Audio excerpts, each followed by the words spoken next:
reading. I'm looking at the phone. Oh. All right. Yeah, no, we're live, everybody. Join our trials and tribulations.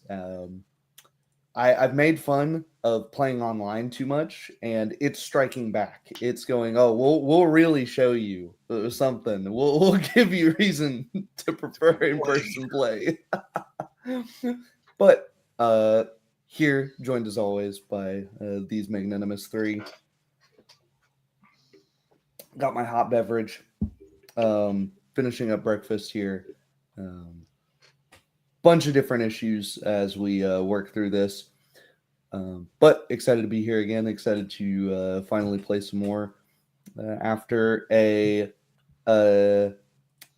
awkward cliffhanger. It's one of the awkward things about leaving off on cliffhangers and then not being able to play for weeks. Conway asked for a short recap. Effectively, last time, hey Adept Austin, hey Elfunner. Yeah, early morning this time, so I'm also tired, or evening, wherever we are. We're herding cats here, trying to bridge all the time zones. What was I trying to say here? Recap. That's right. Last time, effectively, Martin Brothers. Yeah. Hey, Rick. Hello. The party went to investigate the collapsed tower more under the town of Bellum. Found some strange, what I'll call artifacts of some bygone era, like the tower was built upon a dungeon, some barracks, a strange clockwork statue, other things that confused and bewildered the party up until they found an undead, a ghoul, which attacked Shair, left him poisoned. They immediately recognized what it was, took him to the priestess of Abadar. She used the town's last cure disease scroll in order to cure him of that. They buried the ghoul's body, sort of very apropos in the backyard. A strange ritual. Talash got left behind, and we had confusion as to how far down the road was, and that's something I'm going to work on this time, is more precise distance-based language, because that created a bit of time violation on accident, where if there's a different level of time violation if down the road's a mile or if it's 200 feet. So I will try to be more precise with my distance-based language on that, and remember that we have varying units of measurement going on here. And Shair was given a letter and invitation, a formal invitation to meet with the Baroness, finally, at your leisure. Fantastic. Yeah. Oh, there's your AC. Right on. I was just about to ask if you wanted to pop. We did leave off right as we were deciding to see if we would visit the gnome witch or Baroness, right? That's right, exactly, as well. Yeah. That was a possibility. I do believe specifically the witch is just down the road of meeting the Baroness, so you will have to pass the building to visit this herbalist in the first place. And which, I'm not sure if the villagers were saying which, or if we just believed like this, there might be more happening than just brewing herbs with that character. Hey, Raya. All right, I feel like we can start. Yep. Do you guys, before we do, any last minute things on level up? Everybody get leveled up okay? I'm opening up my character sheet as we speak. Yeah, right on. So let's get on the same page as far as that goes. I don't even know where to put him. There we go. The leveling up is pretty much just hit points this time around, if I'm right. Get skill points too. And let me remind myself what an Unchained Monk gets at level 2. What's the website called with the SRD on it and all the good stuff? Let me get that to you. D20 PFSRD? Yeah, I shot you straight to the Unchained Monk page. Okay. Because I'm glad I asked, because Unchained Monk actually gets quite a bit at level 2. Okay. I'm okay with just like playing him raw this session and update it for the next one because technical difficulties held me back. Oh, it's there's not no like way. it's not like No. one hit point is gonna be Yeah, the difference I of got the life hit and points. death. The hit points So are updated. The rest I can check, double check another time. So that Yeah. I'm sure nothing bad will happen. bonus feed worries. and evasion. Mhm. Okay, got it. Oh, okay. You gain a feed. That's Yep. okay. Which is from a short list there, so You might want to just get the HP, distribute the skill points, Mhm. and then everything else you can just read over playing, I Yes. suppose, which is Yep. a fault of the system, really. Evasion also sounds incredibly niche.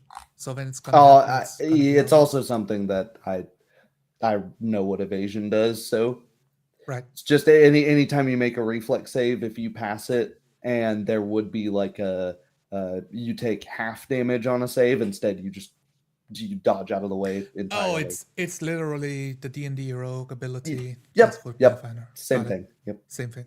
Okay. The bonus feed. I will pick the bonus feed next time if I can. Okay. Yeah. Let's Yeah. see. I will- Get all of my I stuff will squared actually away. take a note here. for that.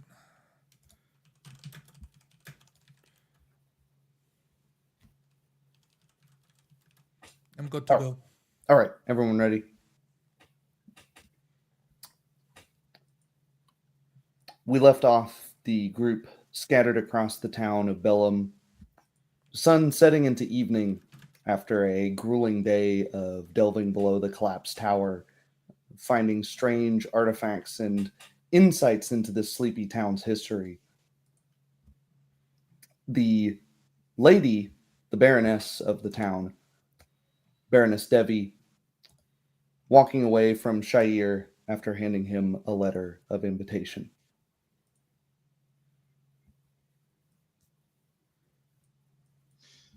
I am I already already back to the main group. I'm flaring the invitation letter. Silky like paper, very clearly good quality. This is the letter the Baroness gave us. Perhaps you'd like to read, Master Philippe. indeed. I reach forward, grab it, lean back against the wall of the inn, open it. Oh, this is rather fancy, is it not? I begin reading it. There's a wax seal, somewhat simple, but a wax seal nonetheless. And the contents of the letter are fairly hastily written as a writ of passage allowing invitation to her mansion just on the north side of town. I look up into the sky past the trees to the horizon to see the time of day. The sun is starting to set, sitting at the 4 or 5 o'clock position in the sky in the west. You've probably got a few hours of daylight left.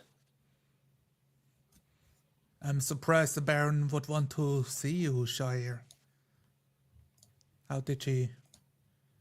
Aren't we just some vagrants to the nobility? No, it is not me in specific, Master Talash. I believe it is us. Or rather, what we found down there. I worried about this. In our haste to seal the monsters inside that tower, we ended up skipping this formality. Really, I look at the letter. It very clearly is something that we should have done before.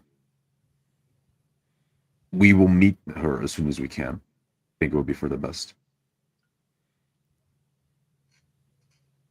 Holding a metallic mug in my hand. What about the so-called witch? I air quote. The gnome, as you call him. Was it something? Did you plan to visit that gnome? I thought you got your ghoul bite fixed. I check over his shoulder again, like kind of pushing your arm slightly to the side to expose the bite mark, the scratch mark. Fully healed. It is not about the wound of the whose wound. They said that the gnome is old and wise. I assume she might know something that we don't, or perhaps I look behind me and whisper a bit now.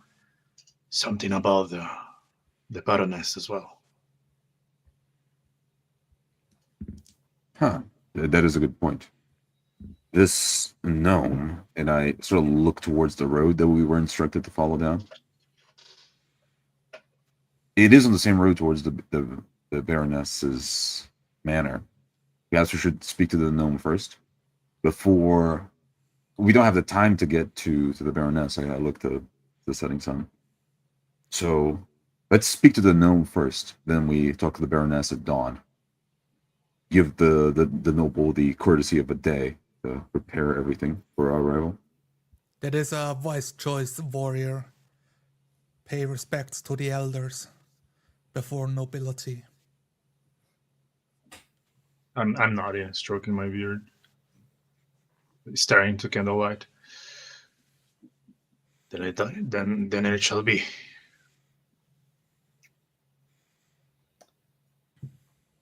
I'll lift up my helmet, no longer ready to delve down into the dungeon. Pull a little rag, begin cleaning myself. I get off the wall and start walking. This is a nice place. The people are nice, but this damn humidity. I walk. I smile joining with the side of my you. mouth. Well, shall we spend the night first, though?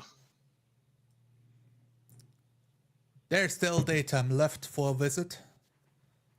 I wish to talk to the gnome first. After that, we can see if the Baroness will take us in the evening or the morning.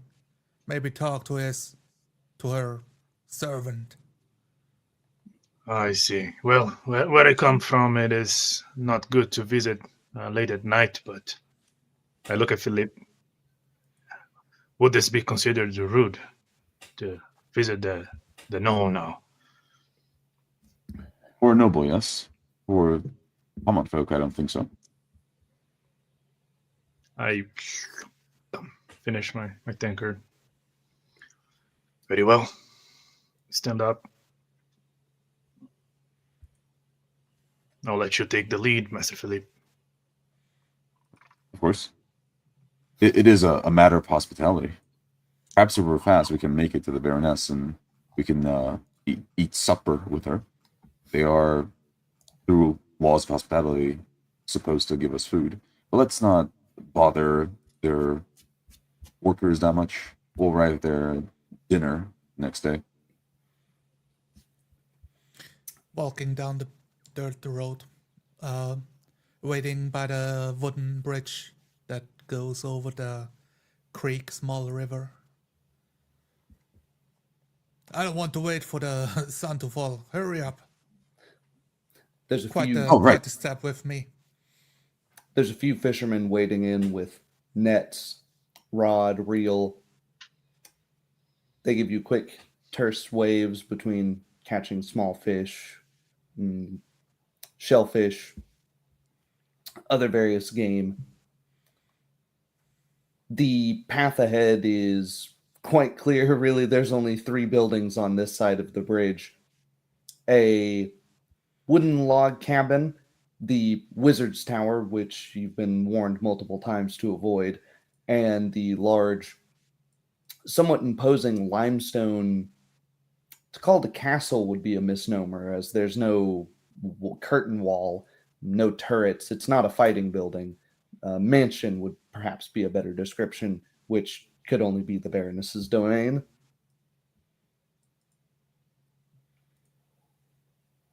It was closer than I expected. I turned from side to side. What would this gnome be? Did we see it? I remember the folks speaking about the woods or the forest. Do you see any dirt path? I look around. See, the road goes further down, pointing the road leading past the forest. There must be a fork somewhere if they speak about the gnome. Apparently, they told us that we cannot miss it. You know, One of as the long as older- we are not blind. One of the older fishermen puts it. Oh, it's the log cabin down there, which is a little bit of scratches his chin. It's a kind of an inside joke, I suppose you could say. Just go knock. You can't miss her. I clasp my hands, bow. Much appreciated. He gives you a Thank nod. you very much. Gets back to reeling in. I nod. Stepping over the bridge. As I'm walking, Master Philippe, what is a gnome exactly? Gnome, have you not these companions back in your home? Gnomes are, and he sort of like begins gesturing, stops himself. There are many different races that tend to settle down with humans. Gnomes are just one of them. Keep walking as I talk. They are a fair folk, small stature, and truth be told, I look they at seem to the remember lash. everything. I look forward down the road as they're talking. No, not Still walking with you guys. not the lash. I think that well, we'll see. It's right up ahead, right? Well, I ask because I'm afraid I could come off as rude in front of something new. I do not care. Very well. Speak your mind. I'm sorry to say, but we will come off as rude if we ask all of the things that we plan to. It's a few hundred feet further down the road. There's room for a little bit of conversation before you reach it, but not much.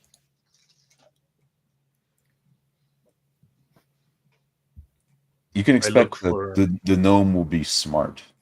That is what I've realized. Back in the capital, I had a professor that was a gnome, yes. They remember everything. And some humans might be able to remember everything, but gnomes will live 4 times as much. Stroking my beard. I see. Should we just knock on the door? And up, still walking, now much closer. There's wisps of smoke from an outdoor fire behind the log cabin opposite the road. I will start walking, and my feet start treading more heavily on the dirt to make it very clear that I'm approaching, making noise. I don't want to catch anyone off guard. A slight tilt to my head towards Shire, but still looking towards the log cabin. Speak. I always found it hard to tell gnome apart from a halfling, except one of them become quite older than the other. I'm nodding at the lash, but really lost in the topic. An older female voice yells out, I don't recognize your voices. I'm sorry, madam. We are from out of town, and I will just immediately stop walking. Her demeanor Wish- changes. Oh, okay. Hold on. Let me get this off the fire.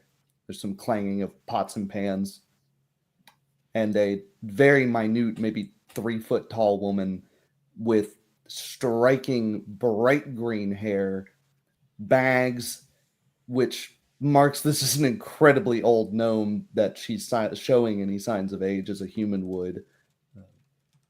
Walks around the corner. Of what do I have the honor?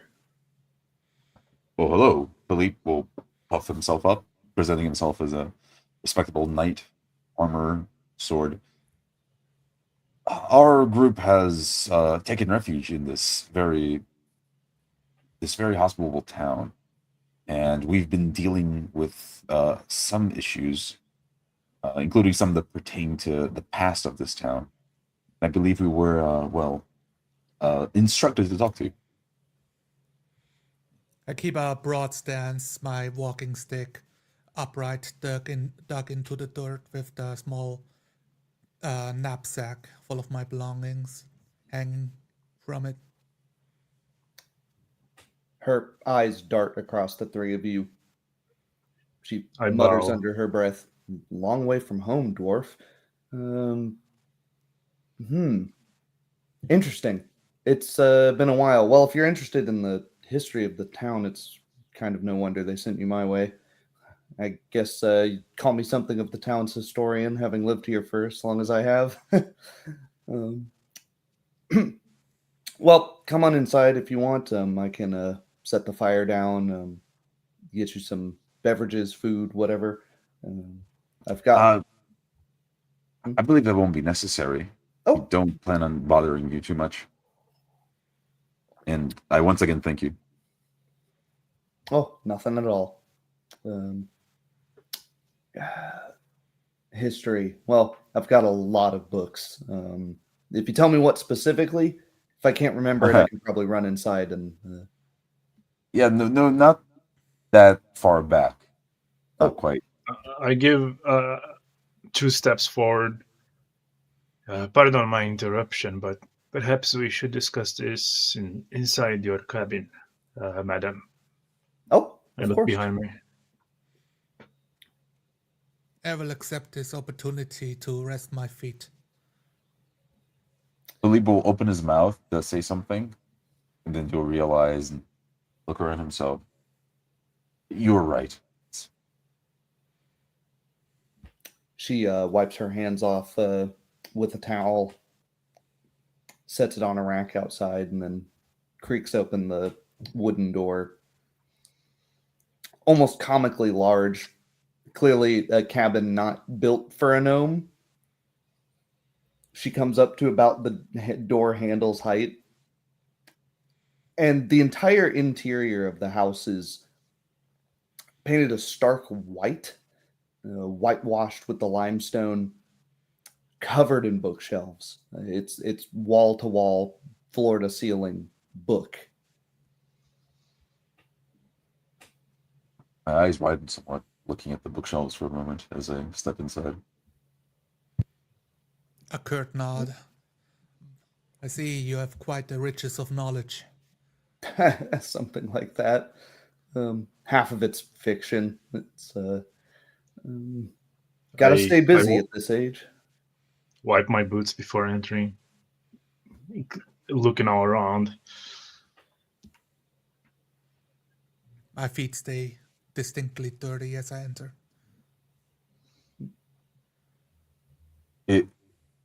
I wouldn't be so dismissive of all of this fiction. It is similar to a mirror. The mirror casts a different view of the world that it is in. This is fascinating. Huh. Well, Much wisdom can come from studies. Indeed. I will go straight to the point. We explored the old wizard's tower, and I'll look around for a chair my size. There's one large enough. She seems to have visitors fairly often. There's an odd sort of Goldilocks mixture of furniture of varying sizes. I'll sit down at the largest chair possible and put my hand on its back as I talk, turn towards her. And the Wizard Tower is a long story. Mm-hmm. I believe that the main reason we came here is due to an imp we found. Does anything appear in the town's annals? She sighs, starts looking up and down her bookshelves, flipping through, taking one book off. No, puts it back.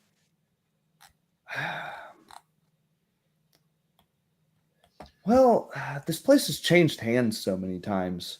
Even in my lifetime, it's none of you are from Taldor. I don't know how much you know about our history, but Taldor is it's a place of change. Not as much as Galt, mind you, but nonetheless, baronies, counts, duchies, they change hands as readily as someone is willing to take it, as readily as some ruler dies with no children. I take a sit, looking around, say, not much of a dynasty then. Not. Standing She up. motions to the lack of stuff, the lack of walls, the lack of infrastructure around. Still standing up, I ask, what do you happen to know about the invocations of devils? The imp claimed to be there for perhaps longer than 100 years.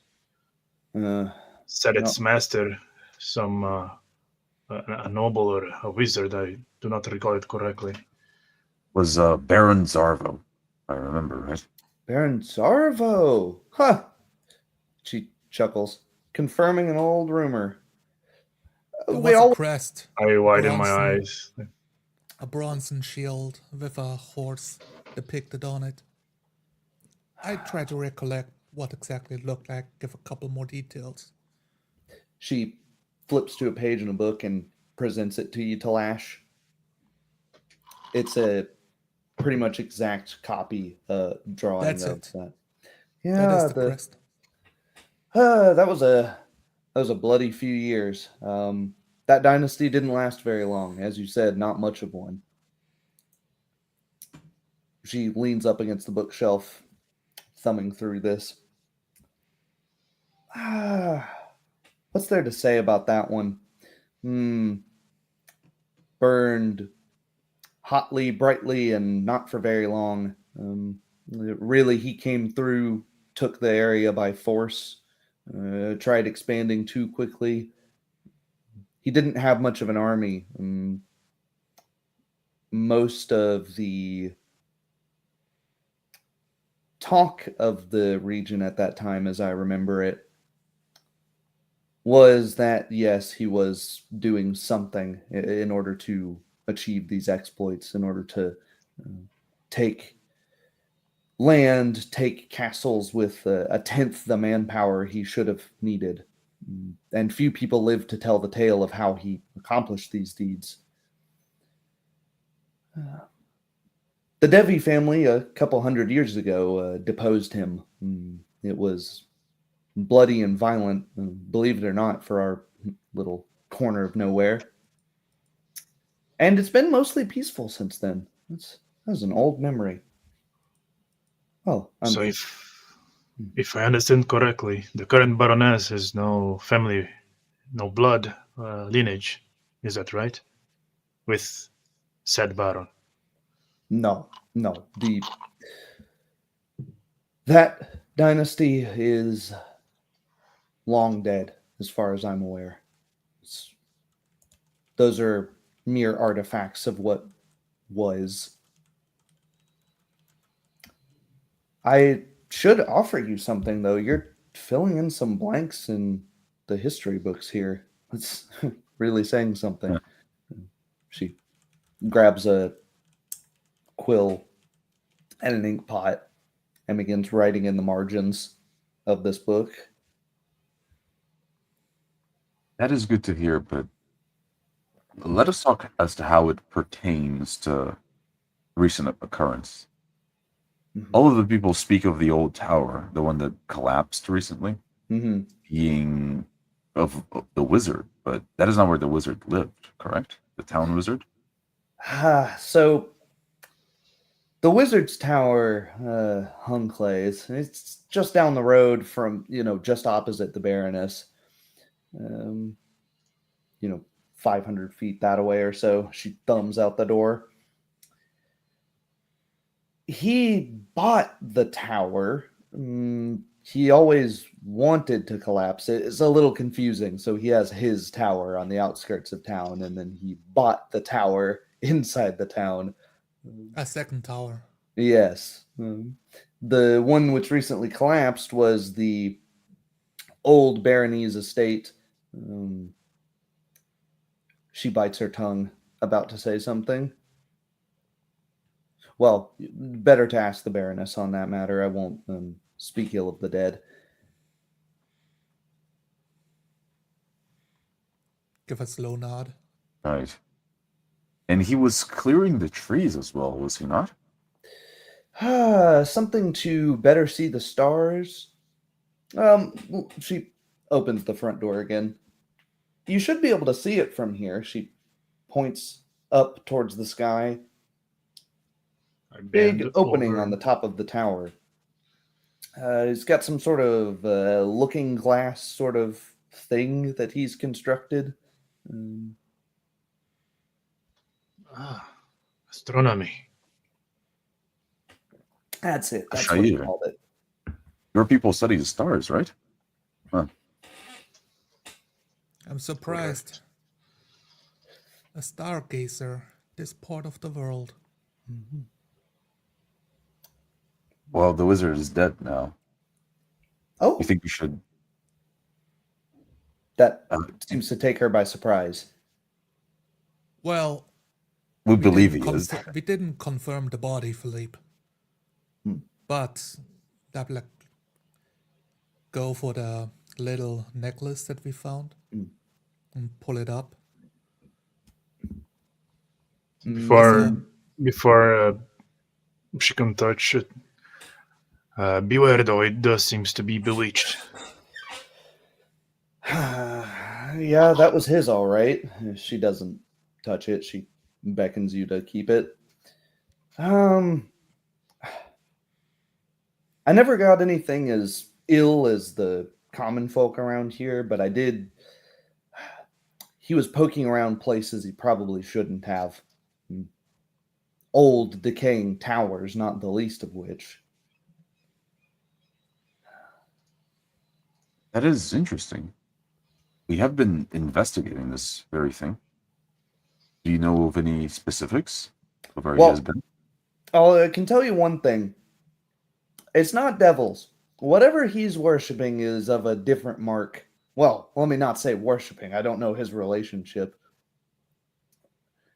The things that he has been investigating, let's use that word, investigating.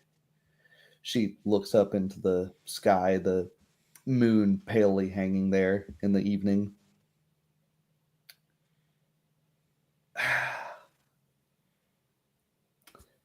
I don't even know what you would call it, but he called them like creatures beyond the stars. He saw movements, shadows, figures, shooting stars and the like. They're unusually common around here. I shudder, close a little bit of my coat as I've got cold. Streaks of light in the darkness of the sky. I've seen one before. I didn't really think much of it until he came to town a couple decades ago and mentioned, you know, in his old man voice that he always had, "Haven't you noticed, idiots? There's way more here than there are anywhere else." And the dumbstruck townsfolk who've all lived here their entire lives, of course, said, "No, that's just how it is." But I started to think, yeah, it is odd. Mm. People didn't like him because he's shaking things up. He was a firebrand. Well, I say was. I presume you're probably right. Mm. It's rare that you could go a day without him proclaiming something in the town center, some new invention, some new thing that he's found, um, some kid who wandered into his backyard and got stuck in some kind of magical trap. He turned somebody into a rat for like a week, I think. He was never outright dangerous, but Wow. first time for everything. Scratch my beard. Look at Philippe and Shire. Perhaps we should visit the wizard's tower sometime. Make sure he is, well, it is truly vacant. I doubt that any of the townsfolk dare to enter. Any point, and it seems as if Philippe was almost like thinking to himself. You're right, Talash. Sorry, but at any point, have you seen the wizard with a crow?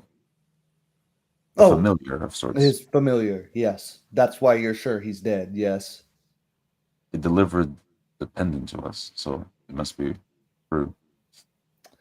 You are right, Talash. Sorry, you were saying? Oh, I was just going to confirm. I can think of no other situation where a wizard would release his familiar, barring that he's found a more powerful one. But that's quite rare. That seems to be part of the note inside the pendant. It was quite deliberate in its wording. I just wasn't sure if it finished its service or if it meant death. So now, we need to investigate the wizard's tower, not just the collapsed one. Such a fascination with stars, enough to bring an old tower down and the whole woods around his estate. Strange. But I suppose one involved with the flow of magic would be. In my land, astrologers use the stars for future telling and other arcane rituals. Could you have lived here for generations among the humans? Their generations, I mean. Is that right? Oh, yes. And she scratches behind her neck. Showing my age here. Gnomish generations as well, for that matter. It's been, a good 200 years or so since I settled down here. Could you... My eyebrows. I quiet surprise. Would it be acceptable if I ask a couple questions about law and order in these lands? Oh, I'm an open book. Go ahead. What do the humans in these lands have any trading relationships with the dark elves? Oh, drow. Any? Yes. Popular? Certainly not. Slavers? It's known. It's the drow come to the surface to trade in bodies mostly. It's unscrupulous individuals. I'm sure you know that the part of the reason for the chaos here of late is that our sheriff has gone taking some smugglers, and I wouldn't be surprised if the charge for their smuggling wasn't mere well, they're not moving alcohol, I don't think. Is trade accepted and enforced by law? Oh no, this is all very much illegal. It is. There's marked few exceptions of drow who have moved to the surface, who have tried to escape the bizarre workings of their underground society, but it is by far not the norm. My shoulders, relax.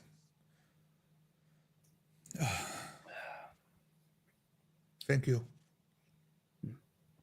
I get up from my chair and I just look down towards the lash, and knowingly I just place a hand on his shoulder, tap it twice. It's okay. Oh, you've saved me once, and I wish I could have saved you before. I nod. Not really moving too much. She adds, the tunnels under that tower, they're not old or deep enough to get to the deep scar. The ground here, it's too marshy, too wet. I don't think you have much to worry about in this part of Taldor. I'm nodding in her words. I must thank you again, and this is why I said that it was necessary to prepare anything to drink. I believe that we need to go now, rest so that we can, in the morning, accomplish all of our deeds. We hope to clear up all of these different mysteries around town. Before we part, I don't see how all of these things are connected. Well, that's a good question, and a lot of times they aren't. I have a feeling if you do go and talk to the Baroness, she'll want you to figure out the answer to that same question. That's actually leaves me with a good thing. I don't have much in the way of money, but won't leave you empty-handed. She cracks open another dusty old tomb, in which has a cutout of a large fist-sized brass key. Keep this on one of yous. This goes to something old. It was old when I got here, to give you an idea.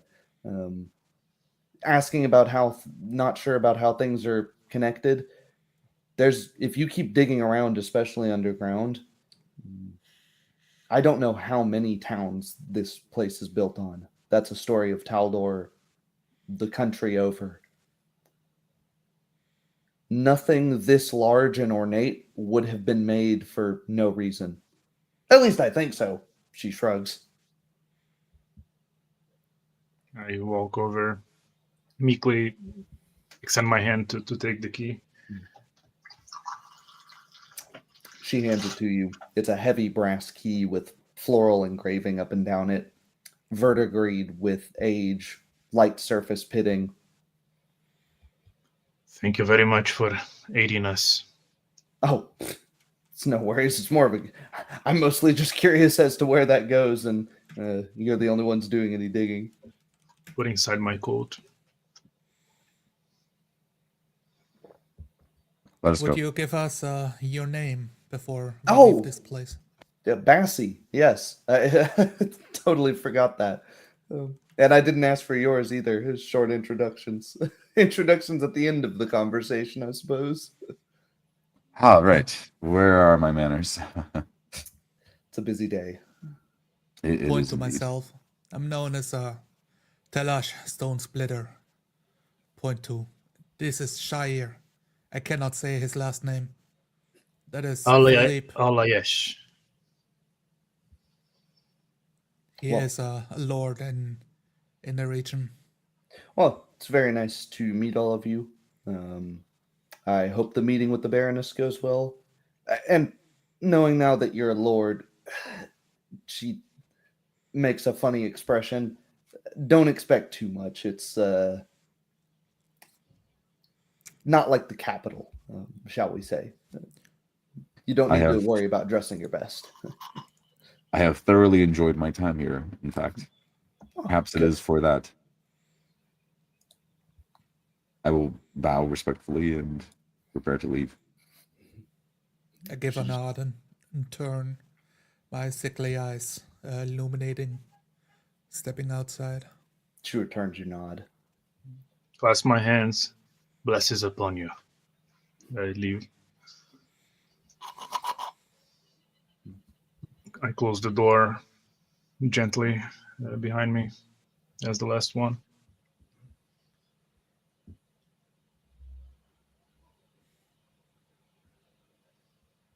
Right. There's so much. What worries me now is if we can peruse around the Pit Wizard's Tower. The law is not so simple as to just allow us to do as we wish. But I suppose we can talk to the Baroness for that. If anyone can give us permission, it should be the local lady. I'm already walking down the roadway, not Catching up. waiting. Catching up pace. Yes. Oh, Agreed. I have a feeling she's interested in the magician's affair.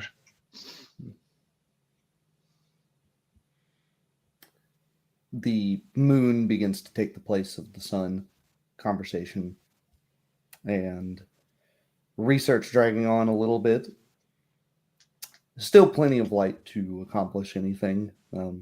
Townsfolk packing up their daily duties, beginning to mill about for evening relaxation and recreation. I look around to spot the tower again with its ugly device sticking out of it, where it's placed in relationship to the village and the manor, east side, west side, getting a better lay of the lands.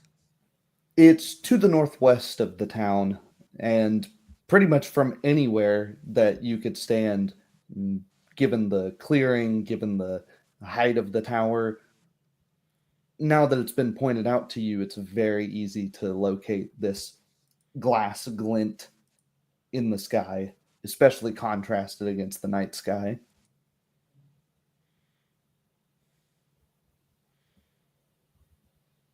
As I'm walking, I wonder how he built it. Do you think he used sorcery in its construction? I would say so. I had a professor, and that man, he had this power. I don't know how he did it. He would create orreries, those metallic orbs that represent the different portions of our planet and how they align to the stars. I was surprised to hear that these orreries were built in a day with the casting of a spell, the flick of a wrist, and inert metal turns into a starscape. This wizard must have been rather powerful if he did accomplish such a thing. If he had Nodding. such magics, he could have built more houses for the families here. Most shacks are almost as run down as everything else. The road is the only ancient thing still standing on the surface. But that is the problem, is it not? More power one accumulates, the more one has to use it. The wizard could have just built a house, perhaps several houses per day to these people. But he turned outwards, and I just look at the stars. With capacity often comes eccentricity. I Who wonder knows how- if the Baron had the same fate. Who knows how crazy a wizard gets memorizing all these spells and forbidden arcana. I just hope that not too much, and I'll chuckle at Talash. I cast You're here. a look at Philip.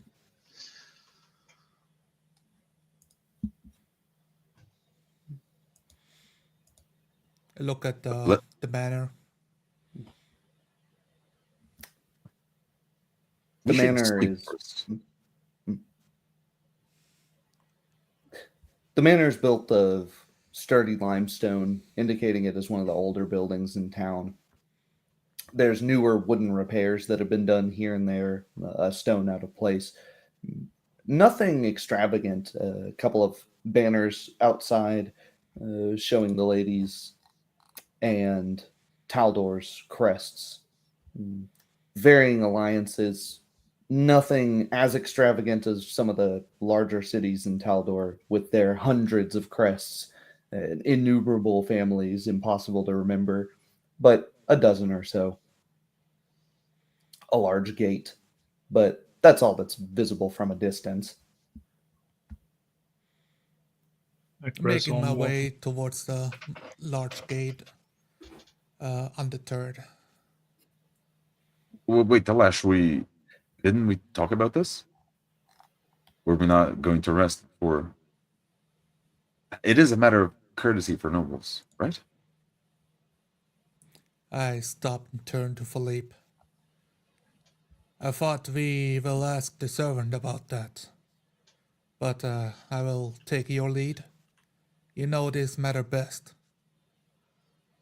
Oh, I might have confused things. I assumed you said we should press on tonight. You even mentioned supper. Right. Well, I suppose so. I'll have like a nervous chuckle. Yeah. Philippe, do not Yes? worry. Make your choice. We will follow. Agreed. Though it is a small thing that really calms Philippe quite a bit. His shoulders settling in a more comfortable position. Ah, right. Let us go then. Perhaps time is more of the essence than all of these formalities. He nods. A wise choice.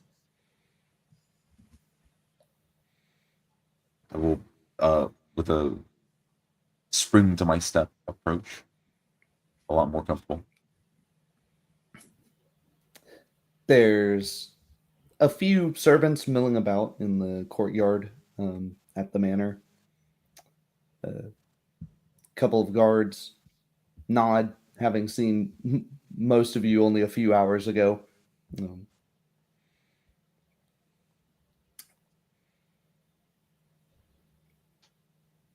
look at Philip. I will step up to the gate and present myself. I am Philippe de Moray, and I have a letter from the Baroness, and I will raise the letter, showing mostly the seal. Guard lifts his half visor up to get a better look at it, and then another mentions, "Oh, nope, I saw it myself. They're good to go." And they step aside, open large double doors into the interior. Not expansive or palatial, but a small drawing room of the same material as the exterior of the building. It's not a facade. The whole thing is this limestone and wood construction. Some tapestries, modest for a baroness's home, but still palatial by the standards of the middle of nowhere town. There's a servant in a red linen dress, a woman who wordlessly comes over to you with silk curtains, drawing, beckons. "Well, come on, let's get you changed into appropriate attire." Indeed, I will, more in my element, begin walking in, Show already confusion. unlatching some parts of my breastplate. My body's covered. What is inappropriate about that? Well, you less so, actually, Master Dwarf. It's just the armor. It's a bit. You're not guards. You're guests here. She I nods. nod, She barefooted in my tight I tunic. I'm also silent. Oh, she waves to another servant to help Philippe undon his armor. As soon as I get close enough to the servants, I just lift my hands and let them unlatch everything. Yep, they're undoing everything with practiced hands. armor of a similar style to the guards. It's something they've done every single day, 2 times a day for who knows how long. And in mere moments, the armor is undonned and placed on a bench at the side. We'll leave it right there in plain view, so there's no misgivings. As for the rest of you, she looks to Lash up and down. 30 feet from walking outside.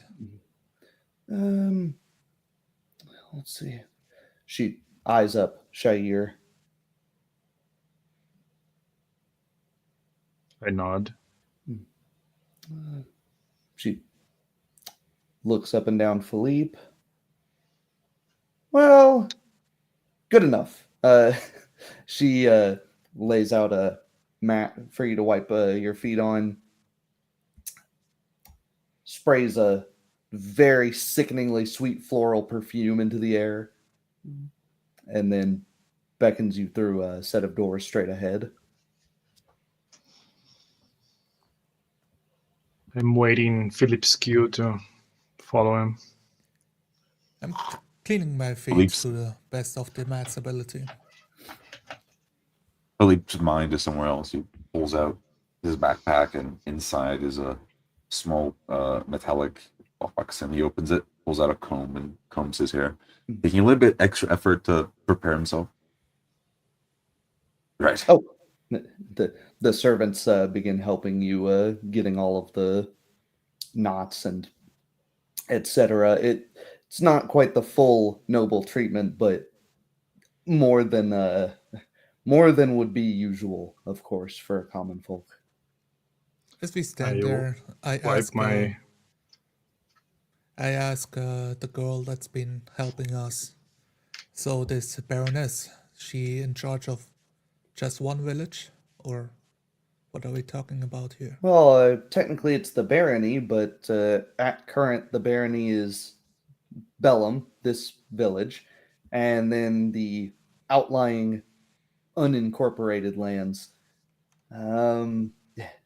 Some quarries, but the quarries are all flooded and have been for a generation or two. Then there's some farms on the outskirts, and that's pretty much it. I nod. This is what we would call a marsh back at Galt. Mhm. Hmm. It wasn't always like this, as far as I'm aware. It's a somewhat recent change. I mean, it's always been, wet, humid, but the flooding has gotten worse in recent decades. I frown at terms such as barony, marsh, paying attention to the conversation. She finishes coming through. She says, I know better than to touch a dwarf's beard, so I'll leave you to that and step through whenever you're ready. Indeed, nod. I am ready now. I finish wiping my boots as well. She cracks open the second set of double doors past the drawing room and into a dining room with a long table made of dark hardwood, at the end of which sits the Baroness in a similar red dress but silk made of fine materials. Not extravagantly donned. She only has a few pieces of jewelry and only 2 layers of clothing. She sips tea out of a small mug, sets it down on the table, and beckons for the 3 of you to come forward. Good evening, I say as I enter. I will approach slowly and sit by at the midpoint of the long table. Not too close and not too far. Flanking Philippe, walking up, taking the chair next to him, further away from the lady. I nod. Don't say I anything. follow suit, doing the same, clasping my hands before bowing, sitting. Wordlessly, servants don bibs around the three of you, and plates of food just seem to appear from nowhere, almost silently. Clattering of pewter, china, varied materials.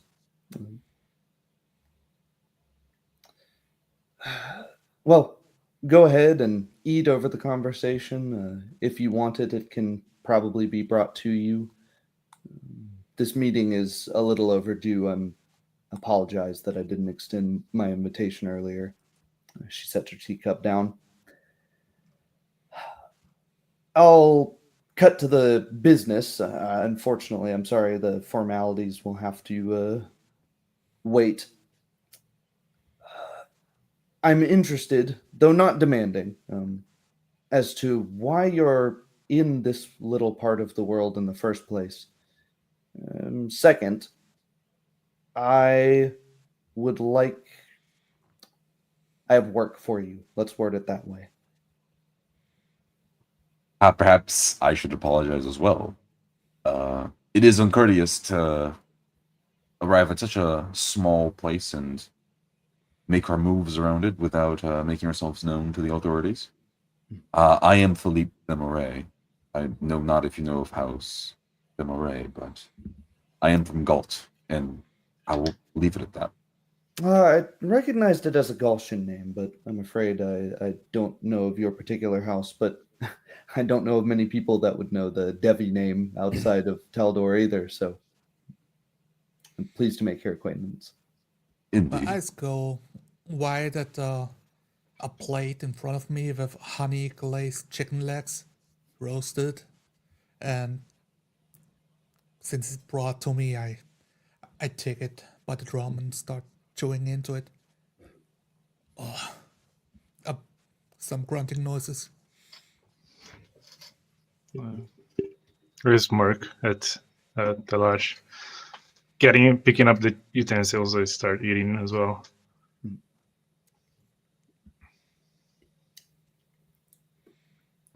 I will have a slight smile in the corner of my mouth, fitting perfectly to this type of social interaction. I barely look at the finely crafted food. I take small bites as I talk. She chuckles, looking at Talash. It's rare that someone eats so well. The chef will really appreciate that. But please, you're guests at my place. Eat however you wish. You don't need to engage in such formalities. I've already eaten. Licking my fingers one at a time, and the farmer asks, "What kind of animal is that? It is amazing." Duck here from the local quarry. The Duck. I will need one myself. Oh, yeah. So, upside of all of the flooding, I suppose, is a way to look at it. But that's partially where our business stands. I assume you've no doubt heard of the disappearances recently. Most recently, our wizard, presumed dead. Wiping my mouth, I nod. But a few others as well. A druid, his wife, a traveler like yourselves who came into town and was gone the very next day without a trace. They could have just left. It's odd that these things have all happened in the past 2 months. Yes, I was attacked coming into this land right after crossing the border. Were it not for these two, then I would have disappeared as well. Did any of you, she leans in, did any of you get a good look at the attackers? What they looked like? Human. I think black hair, rattled. I took some of their clothing, but we burned it and in too raggedy. She frowns. I'm afraid no characteristic to any of them. Well, I apologize. Your welcome was not what it should have been. I do think that was an outlier, though. Probably some upstart brigands that saw that our sheriff was gone and took advantage of that in the moment. I think Indeed. They must Hmm. have been outliers. I think they were Galtians, unfortunately. Crossed the border after much of the press that occurred on our side. We are somewhat close to the border. That doesn't surprise me. I think the matter of the disappearances, though, is something closer to home, something more consistent. By these Speaking of- flooded quarries is a kobold warren. It's been here for decades. We've had no issues with them. We've heard about these animals. Some of the townsfolk mentioned it. Mm-hmm. There's talk, do we not, in the tower? Mm-hmm. I believe there was talk of a couple of bodies. Yes. We found some in the entrance of the collapsed tower, of which I presumed I gestured and stopped your. Sorry, I do not know the correct term to call you, Baroness, but we found something disturbing. Perhaps Master Philippe would like to elaborate. She tells you lady is fine. Of course. Well, we found quite a few disturbing things, in fact. As for the disappearance of the wizard, you are correct in presuming that he is late. Right after we wandered into town, we have encountered what I believe to be his animal familiar from my studies at the University of Magic back at Galt. A crow. Surely you've seen him before if you interacted with the wizard. We use ravens for communication all the time here. Yes. I take the And- pendant off my neck and place it onto the table, sliding it past Philippe so the lady can see it better. It delivered this to us.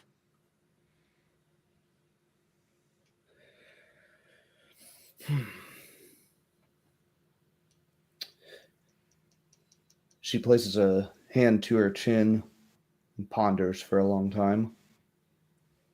That's his, all right. So this tower's killed 2 idiots so far. And 2 animals.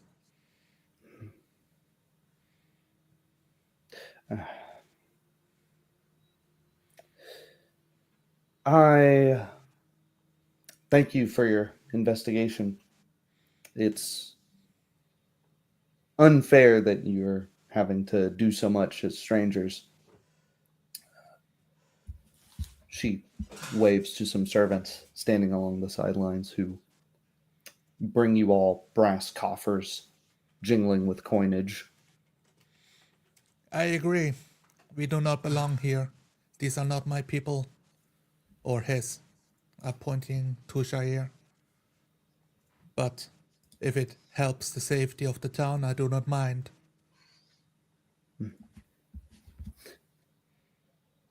I hope in time you will find your place here, if not permanent. I smile. We in fact wish to aid even more if the laws allow it. She I lets know out not a if sigh at that. Thank you. what would be the procedure for us to investigate the wizard's tower, not the one that collapsed, the one that he lived on. Yes, the proper The wizard astronomy tower. one. To the west.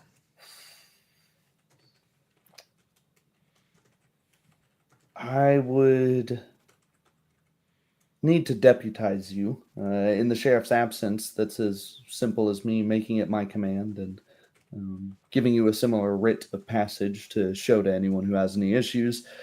But insofar as you have been able to tell so far, there's not exactly a lot in the way of individuals that would stop you, just give you warnings. This is my sovereign land. My word is effectively law, barring a few things. The Emperor Stavian has been absent since his son's death. But I won't bore you with continental politics. The Emperor of all of Endor, is that correct? All of Taldor, yes. Taldor. Scratch my chin. Lady Baroness, may ask, one of the previous clans who ruled the lands, I look at Philippe, what is his name? Baron? The one involved Right. with the... I gesture like a small thing, like the situation. We did take initiative in exploring the abandoned tower. It seemed dangerous, and we were correct in our initial assessment. Many strange, large beasts down there. But most disturbing, we found a demonic entity. Nothing too dangerous, an imp, and then we dealt with it accordingly. But the imp spoke of things. It spoke of being summoned and working to an older member of nobility in this area, a certain Baron Zarvo. It probably had a strange accent. Sarvo, I believe. But yes, the old barony, my ancestors dethroned them, shall we say. A brutal, thankfully short-lived dynasty. If you're wanting to do more digging, and by the way, the coinage is payment for the investigation you've already done. Want to reward that initiative.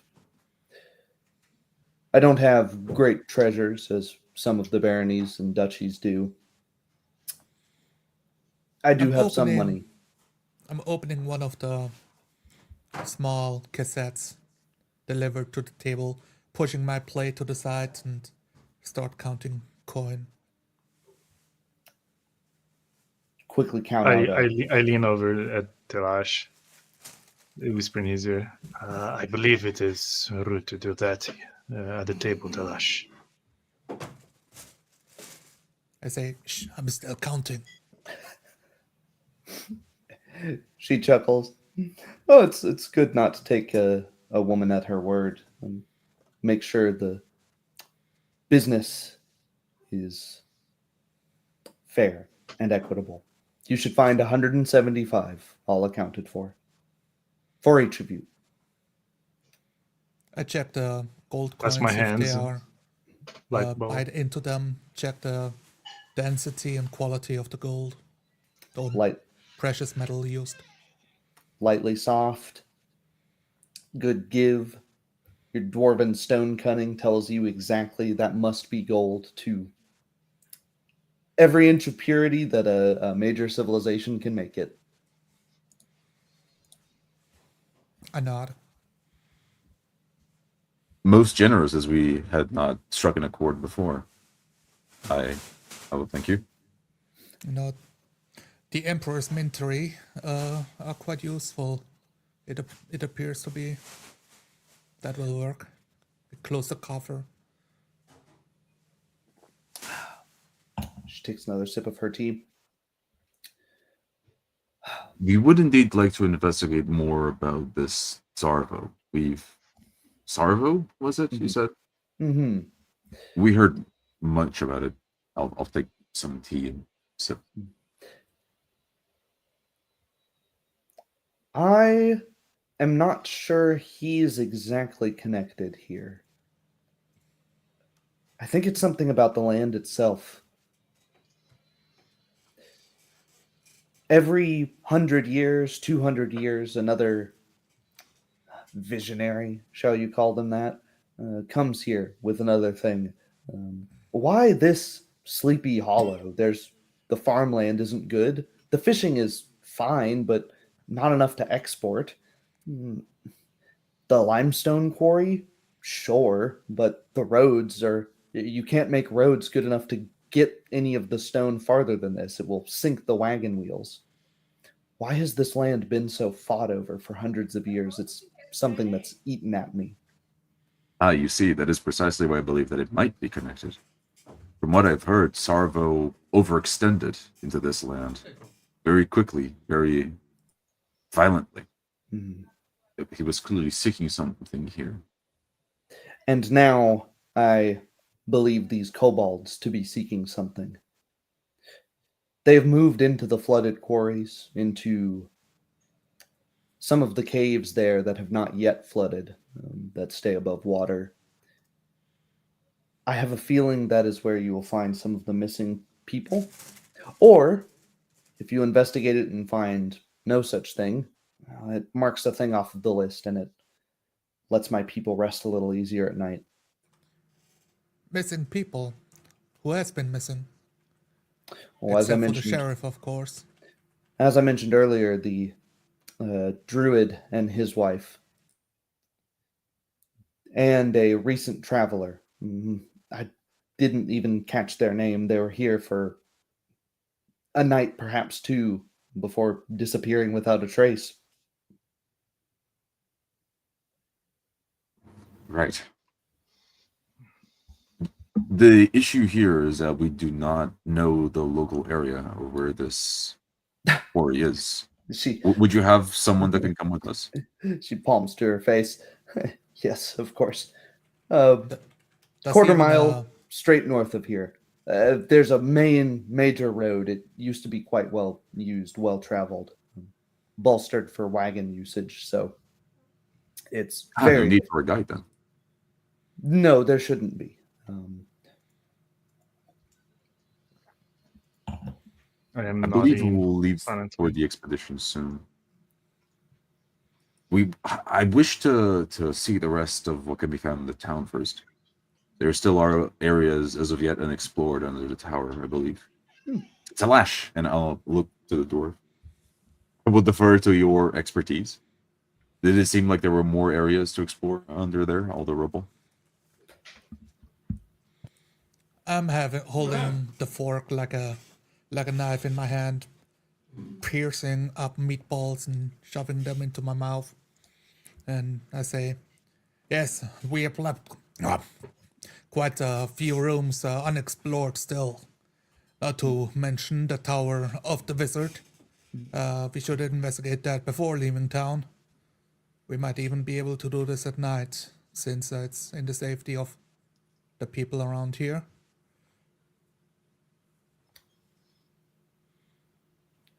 Also, there I'm was stroking my this. beard now. I remember something about spotting a tunnel that was freshly dug, connecting to the fallen tower.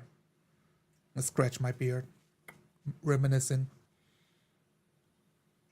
Oh, The that's Baroness's right. eyes widen. That definitely points to kobolds, not some surface-dwelling bandits.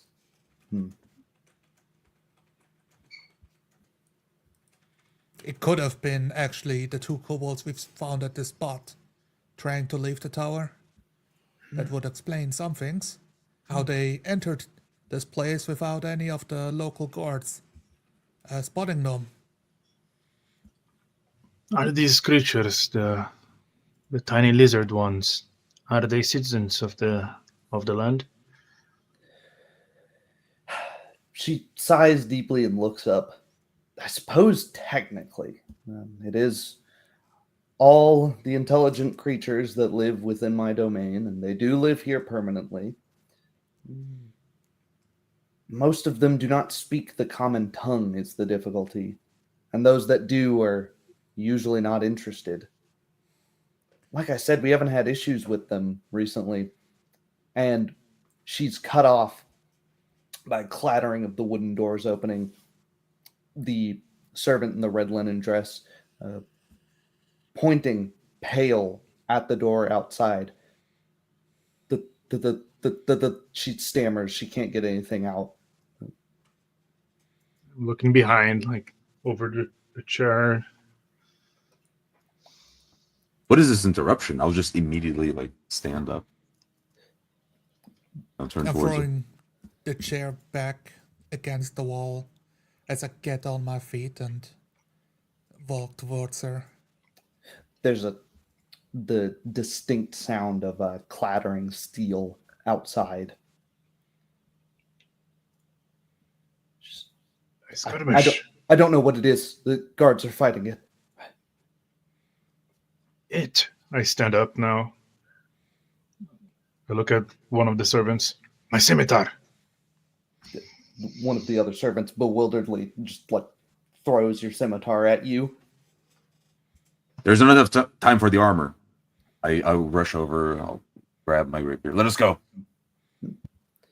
Catch it in the air, start running. Already by the door, make my way to the gate itself, where my staff is settled next to some coats at the coat rack, and grab it. One of the two guards outside the second set of doors to the outside of the drawing room is cracked open. One of the guards is locked in combat with flashes of a pale creature moving with frightening alacrity, a strange bat-like face, long gangly limbs, slashing quickly back and forth as the last standing guard tries to fend it off with his halberd. The other lying on the ground, blood pooling. I yell, "Do not let it bite you!" The guard grunts, wheeling his halberd into position, trying to find a spot to puncture while fighting off the fiend's own blows. I will Shire. rush. Shire. I jump from the stairs, already going for a downward blow with the scimitar directly on top of the creature. Mm-hmm. 1 second. Hit. Yeah.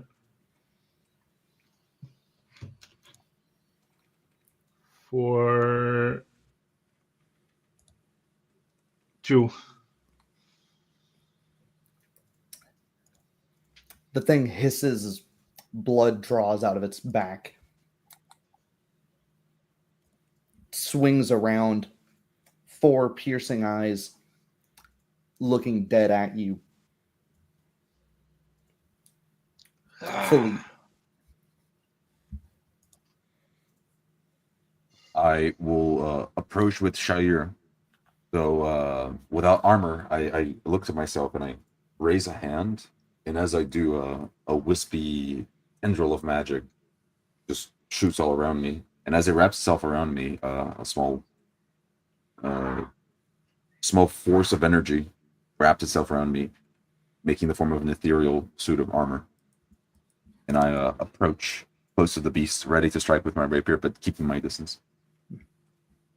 Talash.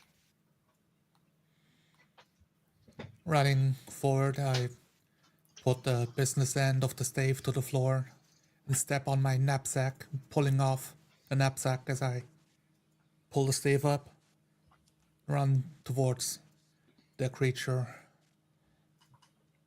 to help the guard out. Sweep, striking him.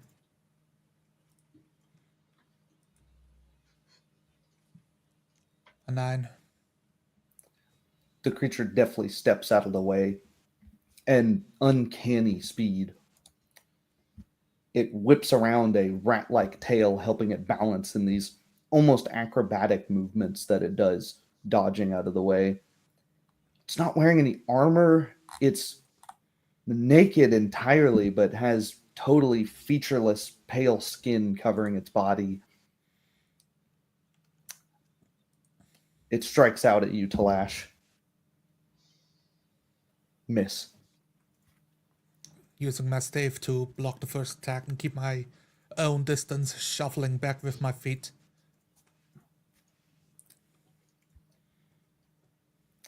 The guard attempts to stab it in the back with his halberd, and his blade finds great purchase.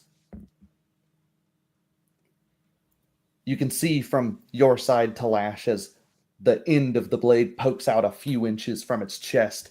It heaves forward, letting out another grotesque hiss. It's standing on its last legs as blood gushes profusely from its body from this blow. Is this another ghoul, Shire? It is something else. Shire. I go for a sideways strike. Horizontal. It ducks out of the way, your blade almost hitting the guard. You'll... Watch it, man. Ugh. Come on, keep it up. We've almost got it.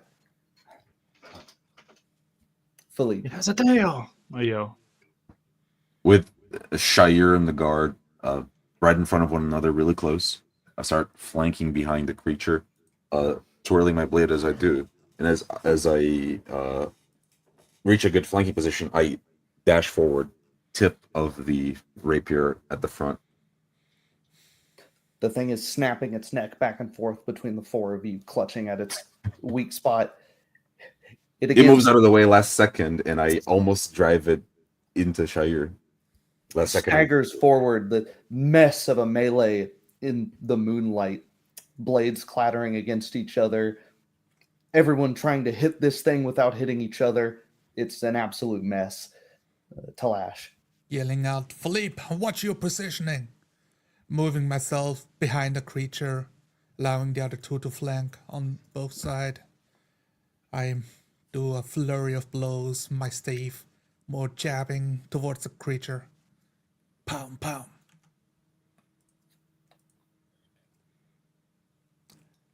We look at 12 and a 10. It just hits. The first strike, Yes. impacting.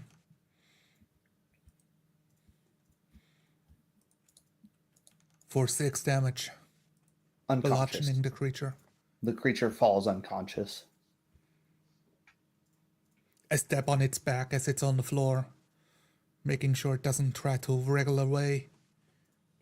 It writhes a little bit, pulling a dark red blood as if it's been dried for a long time. The weapon it was holding clatters out of its hand. Difficult to see, even not in movement. It's made of a clear glass, but clearly not improvised. It has a worked handle. It's getting dark out here. I cannot tell if it's dead or not. What about the guard? The remaining guard takes his halberd and lops its head off. Well, now it's dead. Right. I turn to the manor to see if the Baroness is there watching. There are a group of servants looking in stark horror.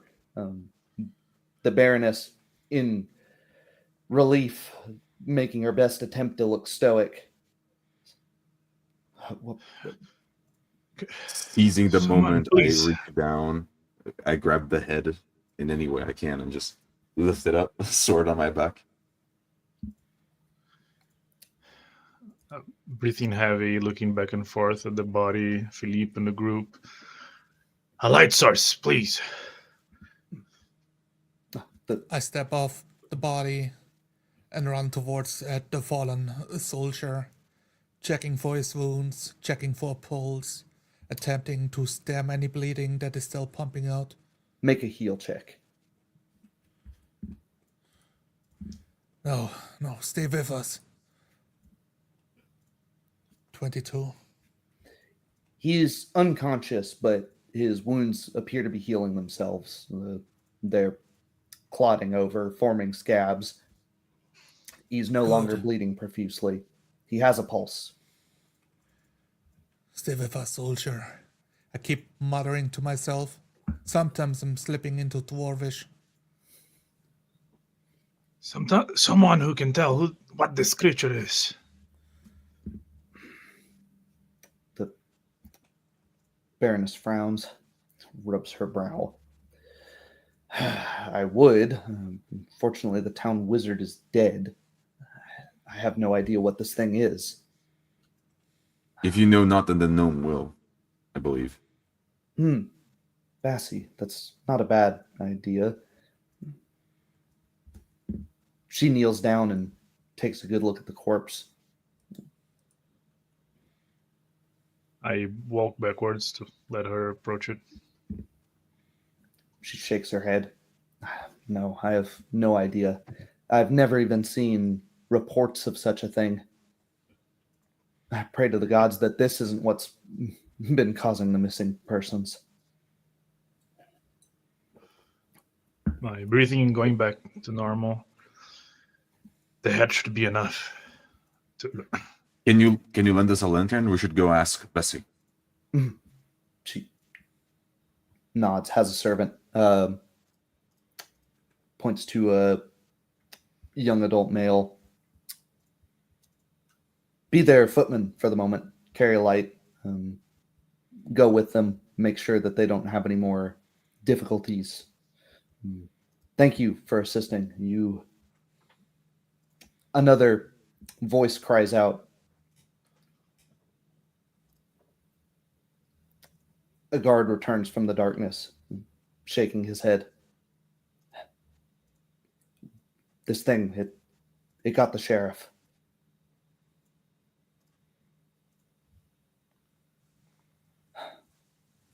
Eyes wide. Look around. This soldier, he is still alive.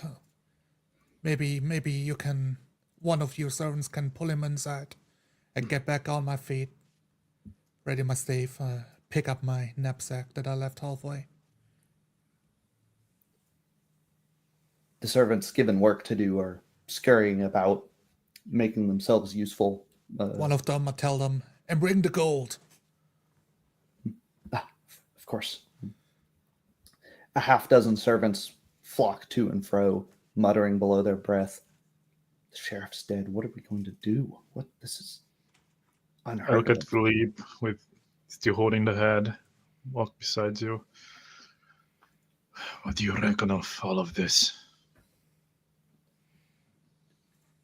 I reckon, though, these people must be protected. This is beyond what they're capable of dealing with. I'll sort of like look down and step closer to Shire, lowering my voice. I had not the opportunity to thank you before, and I am already asking for more out of you. All of you. And I'll look to Talash, beckon closer. Walking over, stuffing my knapsack, making sure it's tight. The gold cassettes slit inside as well. You already aided me so much. These people need aid as well. We are being well paid, but I am doing this out of appreciation for the hospitality. I nod. Well, I have my own motives as well. I extend a hand, pick up my buckler back again from the hands of a servant. I'm afraid Baroness.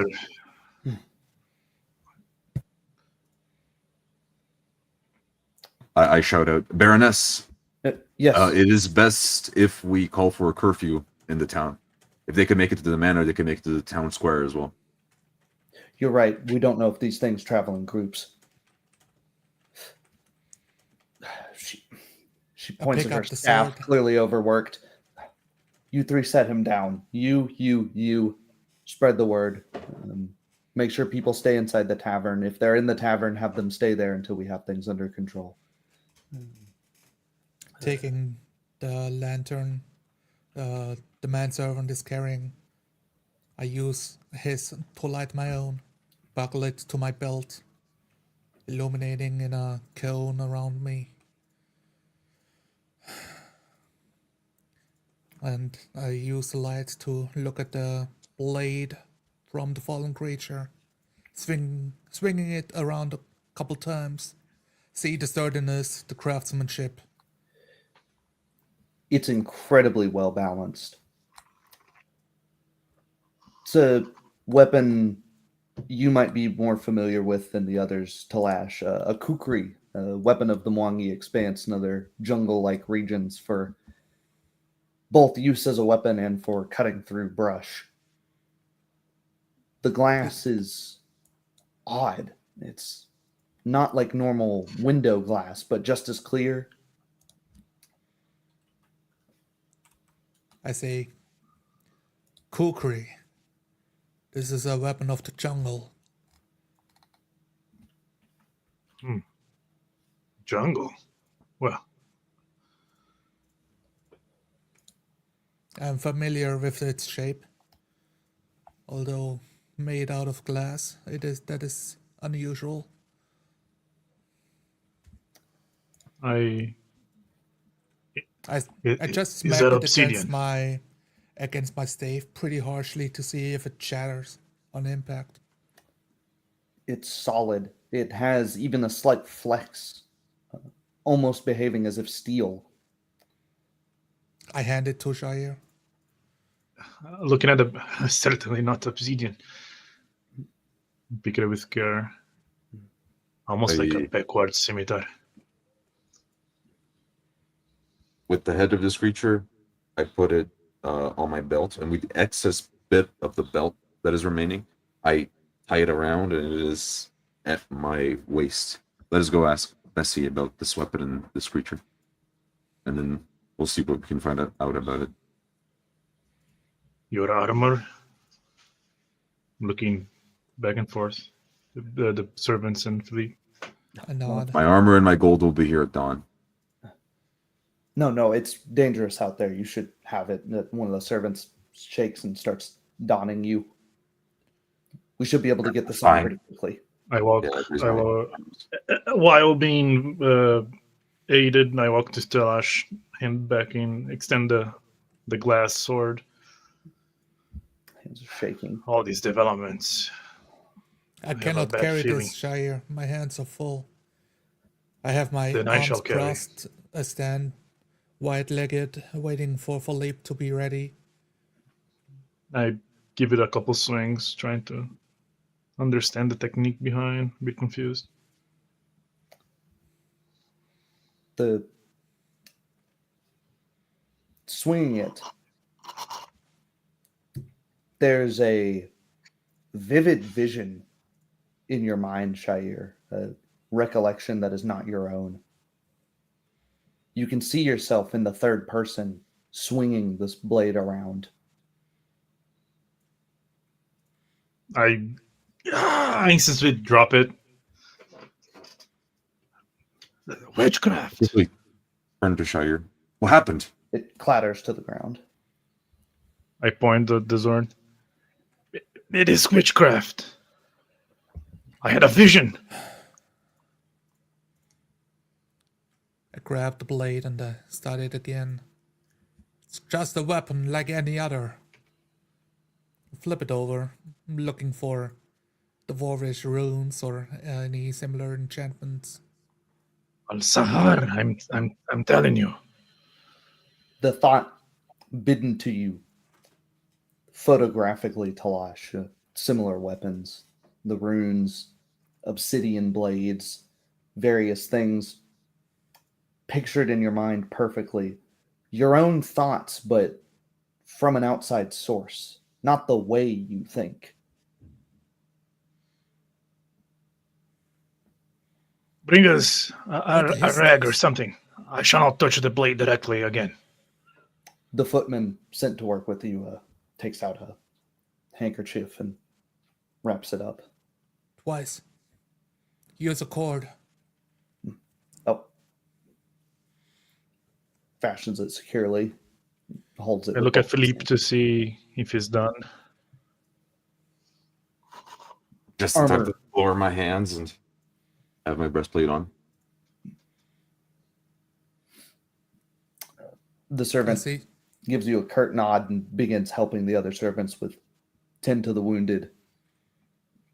A covered body, presumably that of the sheriff's, now being carried.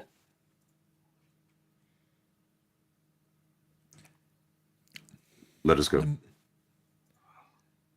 walking out to the outskirts of the village back to the gnome, right?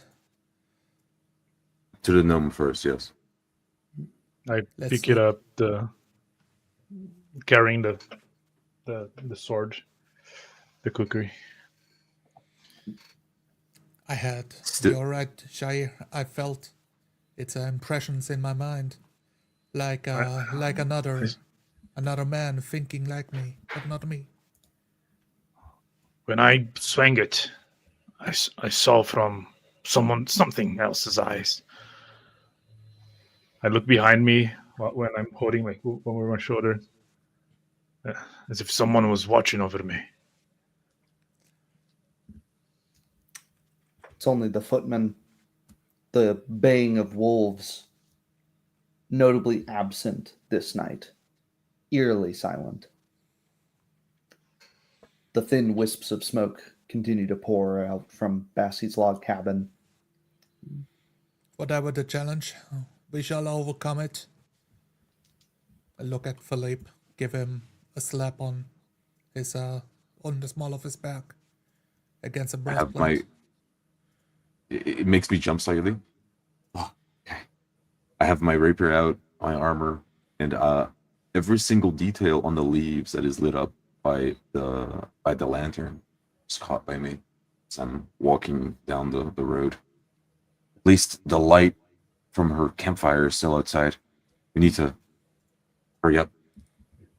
Picking up the pace to go talk with Bessie.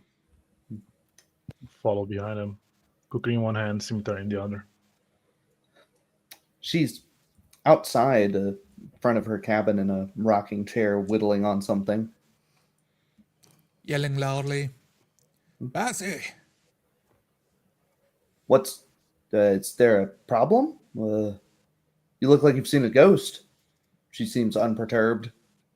I turn to my side, allowing her to see the head on my waist. She almost chokes on her beverage. What in God's name? Come in, I suppose. The Jeez. village has been attacked, and we do not know how many more linger in the outskirts. Well, I got good news and bad news for you. She cracks the door open. Come inside. It should be safe here. A nod. I enter. Not only the creature, I lift the kukri. Al-Sahar, what you call witchcraft. Something strange in this weapon. As I step We had in, visions. I'm whirling the head from my belt. I drop it at the floor. Fresh kill. Good. Hasn't changed too much. She begins flipping through books. No drawings. It looks bat-like. What did the rest of the body look like? And a nasty tail. Are we talking lizard-like, rat-like? She's pointing at fingers. It was awfully pale, slim. Okay, I mistook it rat-like. for a hull at first. Okay, rat-like. But it didn't have the same teeth as the hull we fought. No, it's got 4 eyes. This is wholly inhuman. She peers around both sides of it. Okay. About halfway through the book. Something called a grioth? A grioth? These things really should come with pronunciation guides. Good news. These can be solitary. But the guide also says that they carry strange weapons, and that's about where the book ends. There's very little known about these. What even is a grave? I don't know. As I said, there's very little known about them, at least according to the book. But who knows what this book's worth? Nod. Does it mention where this wretched creature lives? Is it normal to be here? They are scattered. They show up in all sorts of places.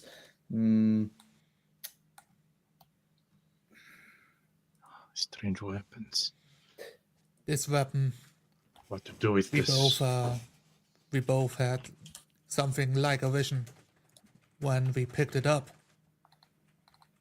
But we are uncertain of if it has magical potencies that are dangerous to wielding it. Do you have the ability to tell? I untie one end of the kukri, still holding by the cloth, just exposing it. I actually tell her Squints at it. about a blade similar to my homelands, used in the jungles of the zombies. But this one is made of metal like crystal. Never seen it. Anything like it. Yeah, I know what that is. I guess I've never seen the wielder. There have been... She closes her eyes and thinks. 3, 4, maybe 5 of these found. Usually wash up in floods or found a farmer plowing his field. They call it void glass. Hard as steel, as sharpenable, light, totally transparent as the finest glass you would make for windows, but none of the fragility. Void, you say? Void, you say? Void glass, yes. It has... She swallows, looking nervous for the first time. It has many of the properties you would find on things from the Starfall. She points closely at it. It's hard to see because it's transparent, but I sigh. look at the pockmarks. The very was same afraid. as you see on a meteor. I look at Philippe. I Bad approach omens. looking. I approach looking at it, like, down at this thing. Grioth. I've never even heard of anything like that, not even in the university grounds. It has nothing to do with kobolds, does it? You talk about Comes the from Starfall. above. The wizard mentions shadows in the stars. He has a spying glass on the top of his building. What are the chances all of this are connected? Right There's so as we much going on. arrive. I would give it a high percentage at this point. It certainly smells like a conspiracy to me, Philip. When I mentioned I don't think it was devils, I don't know if it's this either, but this is closer to what I'm looking for, I guess. She kicks at the head gently. The strange materials mentally of the glass, don't take my word for it, but it should be safe to wield. They bolster your own mind. It's almost as if sitting in an echoey cave, you're hearing your thoughts back to yourself. Being cut with it, that's a different story. Did any of you get injured? The guard got hit badly, but I managed his wounds. They're clotting up. Should be fine. By the elementals, no. When he awakes, he should be able to tell you the effects firsthand. But from what I recall, farmers accidentally cutting themselves, it's in a fugue state. Seeing from odd perspectives, hearing thoughts that are your own, but as if they were someone else speaking to you. And then a few moments later, you wake up staring the opposite direction or realizing that some moments have passed with nothing actually happening. So don't cut yourself with it. She Turn to smiles. Shair. Could be a useful tool if you would not mind wielding such a weapon. But I do not I wish very to much impose. do mind. I've heard awful stories from things beyond the stars in my land. I'd rather have none of it. Philippe slowly walks to the window and just staring at the stars. Then his eyes follow your glitter back to the glint off of the moon on the observatory. I'm This- prepping.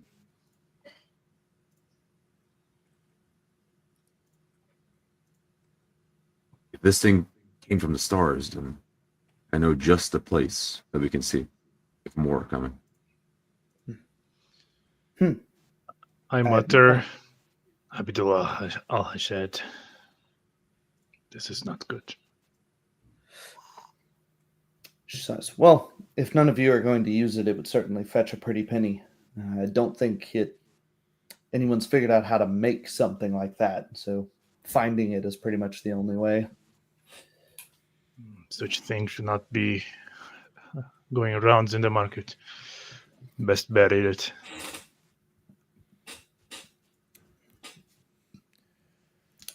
Leave out a sigh. It is not cursed, but it does affect the mind. Just keep a sharp mind and you will be fine. I reach my It is hand a losing out. game, Telash. I tie it to my belt. These things make you think you are in control. At least you expect it. It's controlling you. Nobody controls me. My eyes now narrow and I hold my eye contact.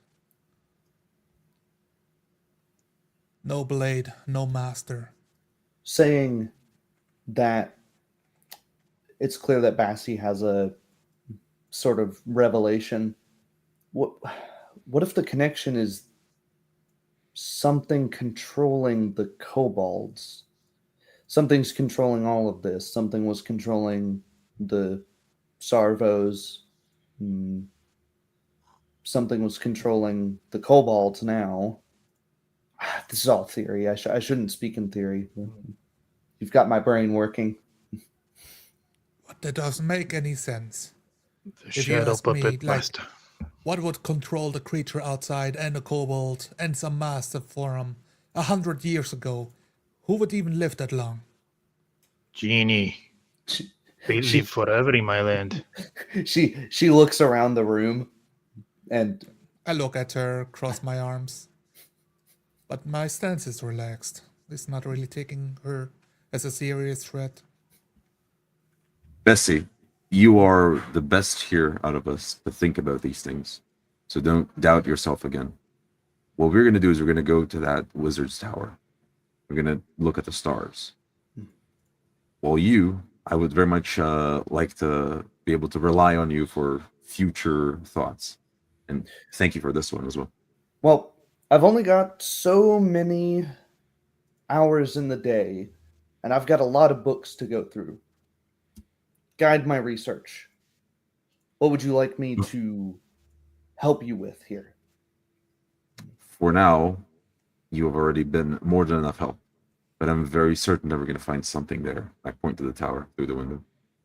A nod. Well, I'll look into any books on astronomy I have then in the meantime, and I'll be more helpful on that when you report back. Like, shift around. I'm suiting myself, stroking my beard. With the guard struck, I realized that I don't have any means to aid or healing any wounds. Do you happen to have any herbs or poultices? I'm happy to acquire those. I got some gold now. Yeah, it's kind of a running gag, the whole witch thing. Man, I really hope you can find the druid. He would be able to help you a lot better with that. Druid. Especially I see. people getting wounded as they are. Well, one of the missing persons. I hope he is in a state that's discoverable at all. She pops around to a corner and adds some water into something. Then comes back with a green salve of sorts in a mortar and pestle. Do you need to take it with you? Sorry, I didn't. For the journeys, we don't know if we can make it back Oh. once we are wounded. Right. Sorry, misunderstood. She goes back, returns. She comes back with 3 potions of a characteristic dark red liquid.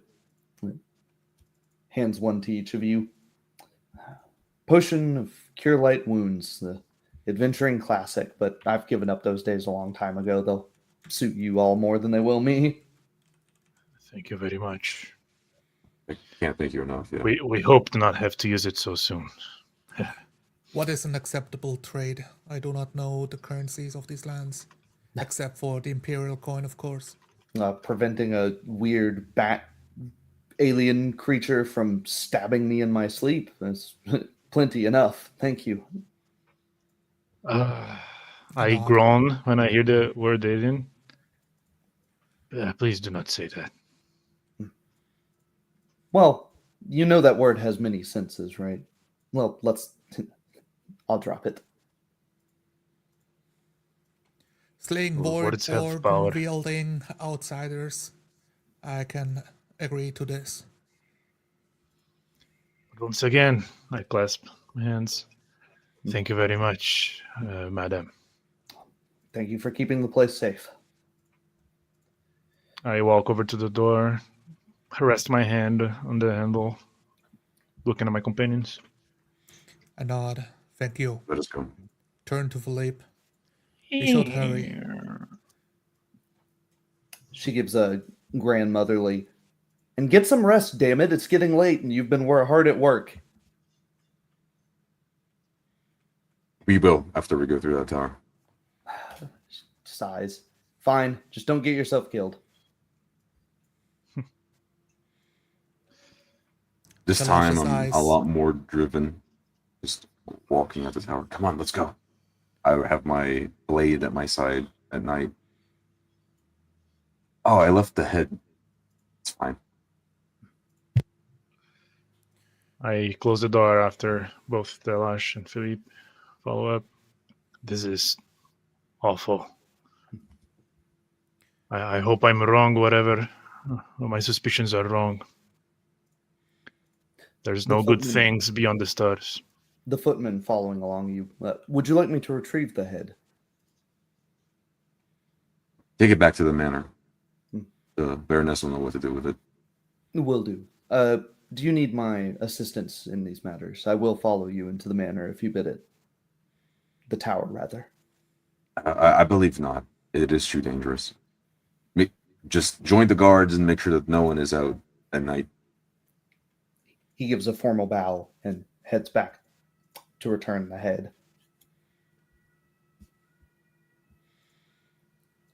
My lantern on the side illuminating the road as we walk. I turn, my eyes now shining in the absolute darkness, standing out like cat's eyes, but green. Well, I'm not tired. If you need to rest, now is the best option, I guess. We can have a quick look in the observatory, then return. The lights flicker over the tower. A short jog down the road. I turn to Philippe. Let's go. And I start going towards the tower. Follow Now them. definitely jogging. Still holding my scimitar. There's a faint clanging of a bell from within the town, no doubt signaling that people are to shelter in place.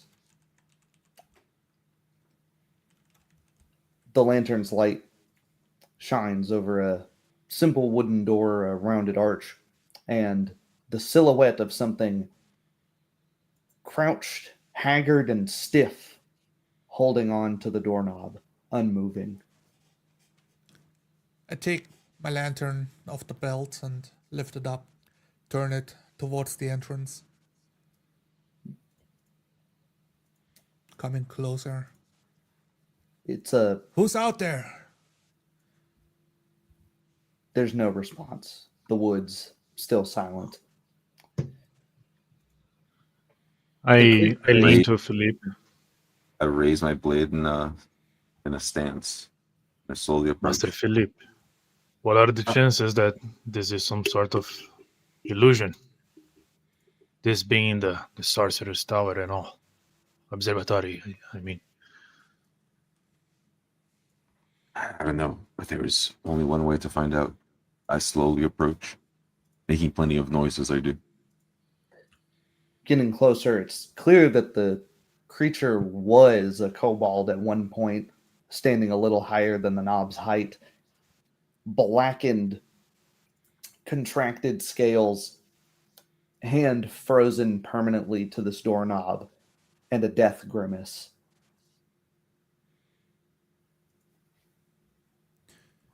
It's dead. Approaching. It was a kobold, it seems. Looked scorched.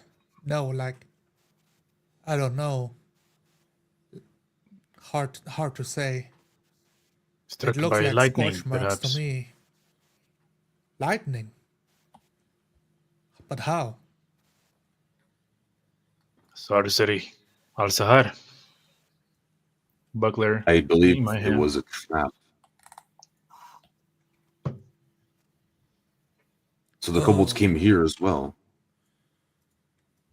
How are we going to enter the door? Narrow my eyes, I step closer to the kobold and Careful. examine the doorknob, merely like a foot away from it to shine the light better. There's an ornate, complex lock just above the knob. The knob itself made of a shiny, burnished brass. Other than that, the door is featureless. Checking for scorch marks of the knob itself or the hand. Oddly, the kobold seems to be the only thing affected by this. Almost perfectly describing its magical nature. I lean back. It's clear to tell, though, those of you with the sight, that any magical aura here is lingering. It's gone. The one-time use. So front door is out of the way, it seems. I use my stick to gently prod the kobold, make him push and fall over to the side out of my way. The thing falls over like a statue. Dry and light. It's clearly been dead for a day or more.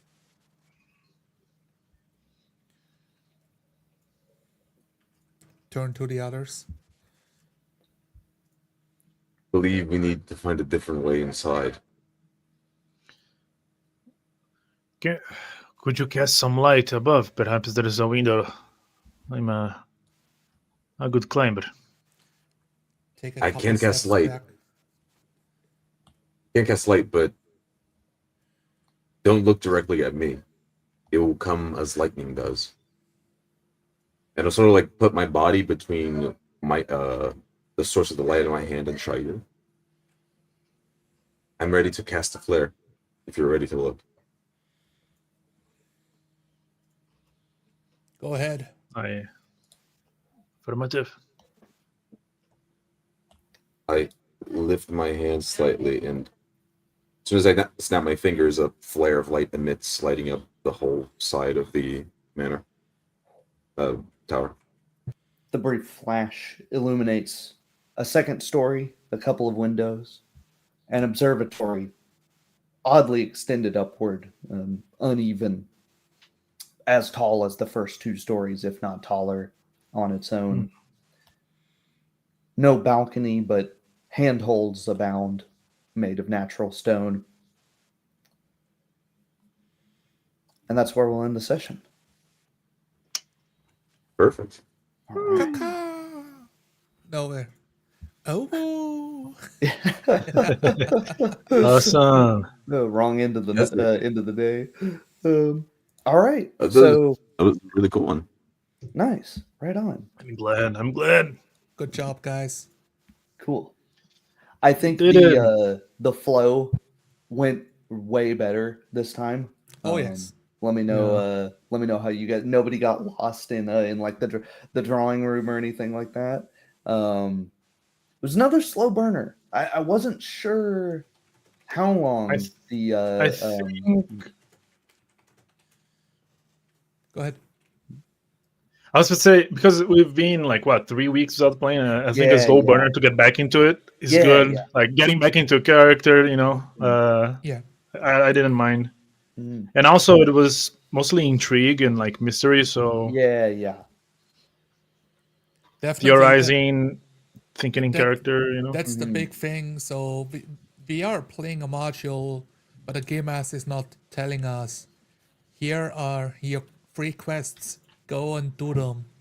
Right? Our characters have their own pace, and which means you have to choose like why you go, where you go, in what order you go. That's what we talked about.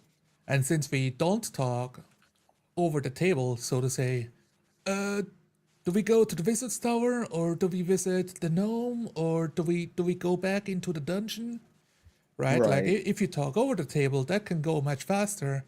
But if you do it in character, I find those conversations so much more interesting if I can Hmm. talk in character about it with you. Oh yeah, I can I argue totally agree. they can take even longer too.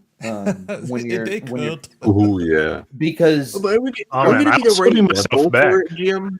because with Talash just walking to the manor, the Baroness's manor in the first place, if we're talking out of character, I can tell you a million actual plays where I've been like, Sonalar, what are you doing? It's night. We're not gonna go there. She's gonna be you don't have any charisma. We're gonna fail our charisma check. She's gonna get pissed, she's gonna kick us out. And then you're like, Yeah. oh yeah, Oh, that's God. right. And then it goes back and forth and back and But forth. like I'll and- say, but I love how. I mean, I'm a sucker for slow burns. I was all in for like all the little interactions because Oh, I was yes. even thinking like, man, if Philippe was not here or if Philippe was not from the region, it would have like because, for example, I don't know if you guys remember the offhand comment about like you are ruled by a woman. So yeah, I think yeah. Shair would come off as like, oh, where is the man of the house? It's like, who may I speak to? Right. Let me speak to your That is true. manager, you know? And that To your master. I was almost hoping that Shire did mention something about that but I'm sure you'll find out eventually. No, because like he has high charisma, so I think like he has like a good social cool. Even though he's a stranger, like he knows like where to push it and where to not, so he comes off as reserved. And he already had like a small conversation about that, so he was expecting right. these are the customs. As weird as it is for me, I will respect them. I'm And the I think visitor. we've had now 2 scenes of eating, and I think that's a very micro thing, but I think they're both ways to show how to do a food scene well because they say yeah. something about the characters. Mhm. I noticed that was I don't know if you guys noticed that was something I left totally up to, co-creation there. I just said they brought out food, that's Yeah. I didn't want to provide this. I'm already talking enough, the GM Right, gets yeah. all of the characters Oh, and yeah, the yeah. world. I don't, I was ready on when we were getting ready scene. Like the situation did not come, but I wanted to share to make a comment about like washing feet. Because that's like a A Shire thing? No, that's not Midwest, Mid-Eastern thing. Oh, yeah. Like wearing sandals, especially back in the day, right? The awful sandals. Like when you visit someone in the house, wash your feet.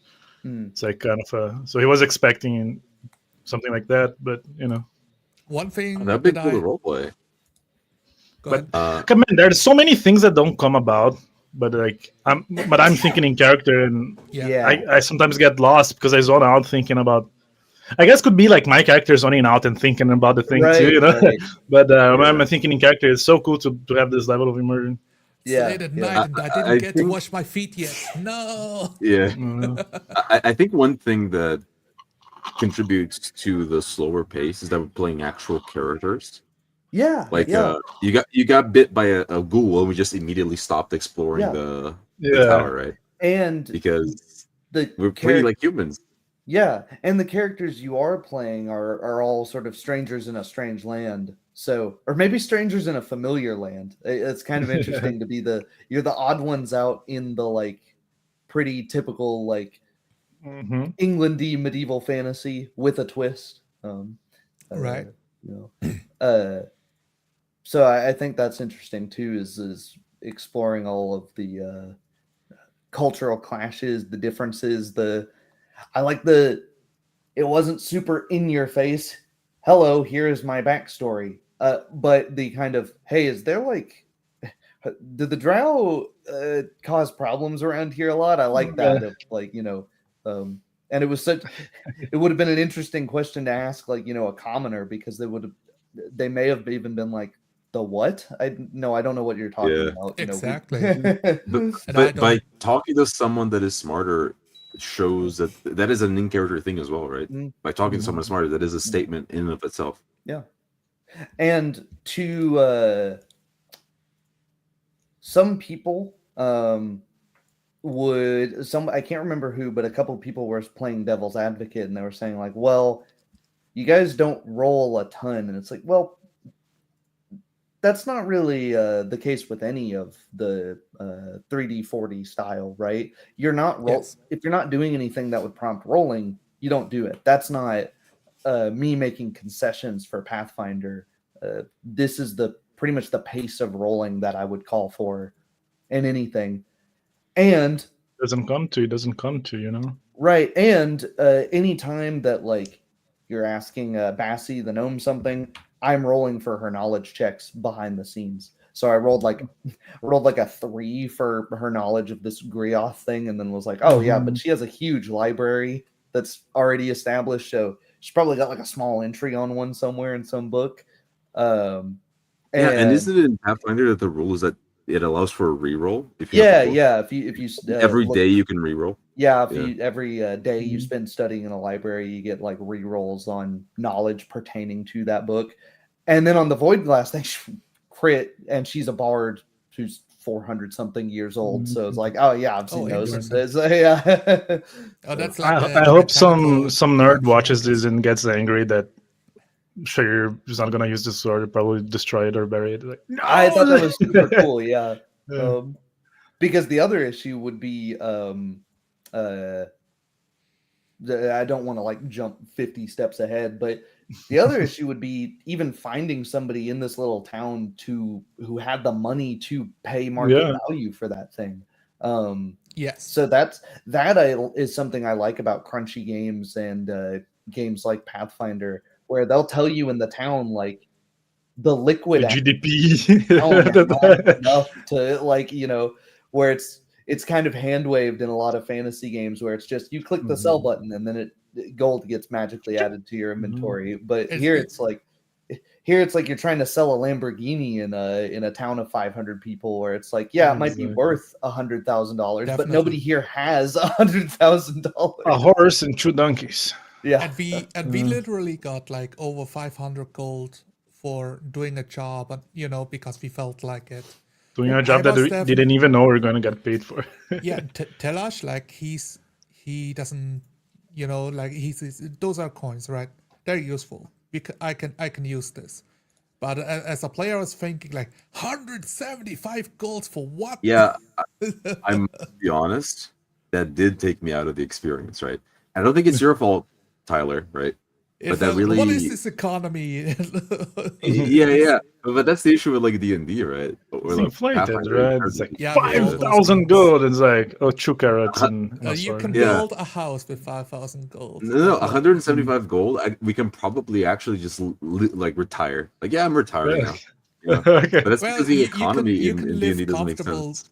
I probably don't have to work for 3 years, live like some lazy Well, guy. but in D&D, I It's like remember several years reading wage. an official announcement that the way the money was balanced was all thinking of gameplay. There's zero Yeah. narrative sense even put into it, at least in second edition back in the day. Specifically, Paizo says something like, "Don't think about the economy too much because it kind of doesn't Yes. work." It's It breaks the yeah, it stops it's working. like they Economy say is for something. They say something that's interesting, which is like, "Hey, given how the economy works, if my character's goal is just to make money, wouldn't I just set up like a magic item shop and just make Mhm. magic items and make, be like a millionaire by the end of a year?" And they go, "Yeah, but when you sit down to play, there's player buy-in, right? If that's Right. the kind of game Mhm. you want to play, this is not the rule set to do that in.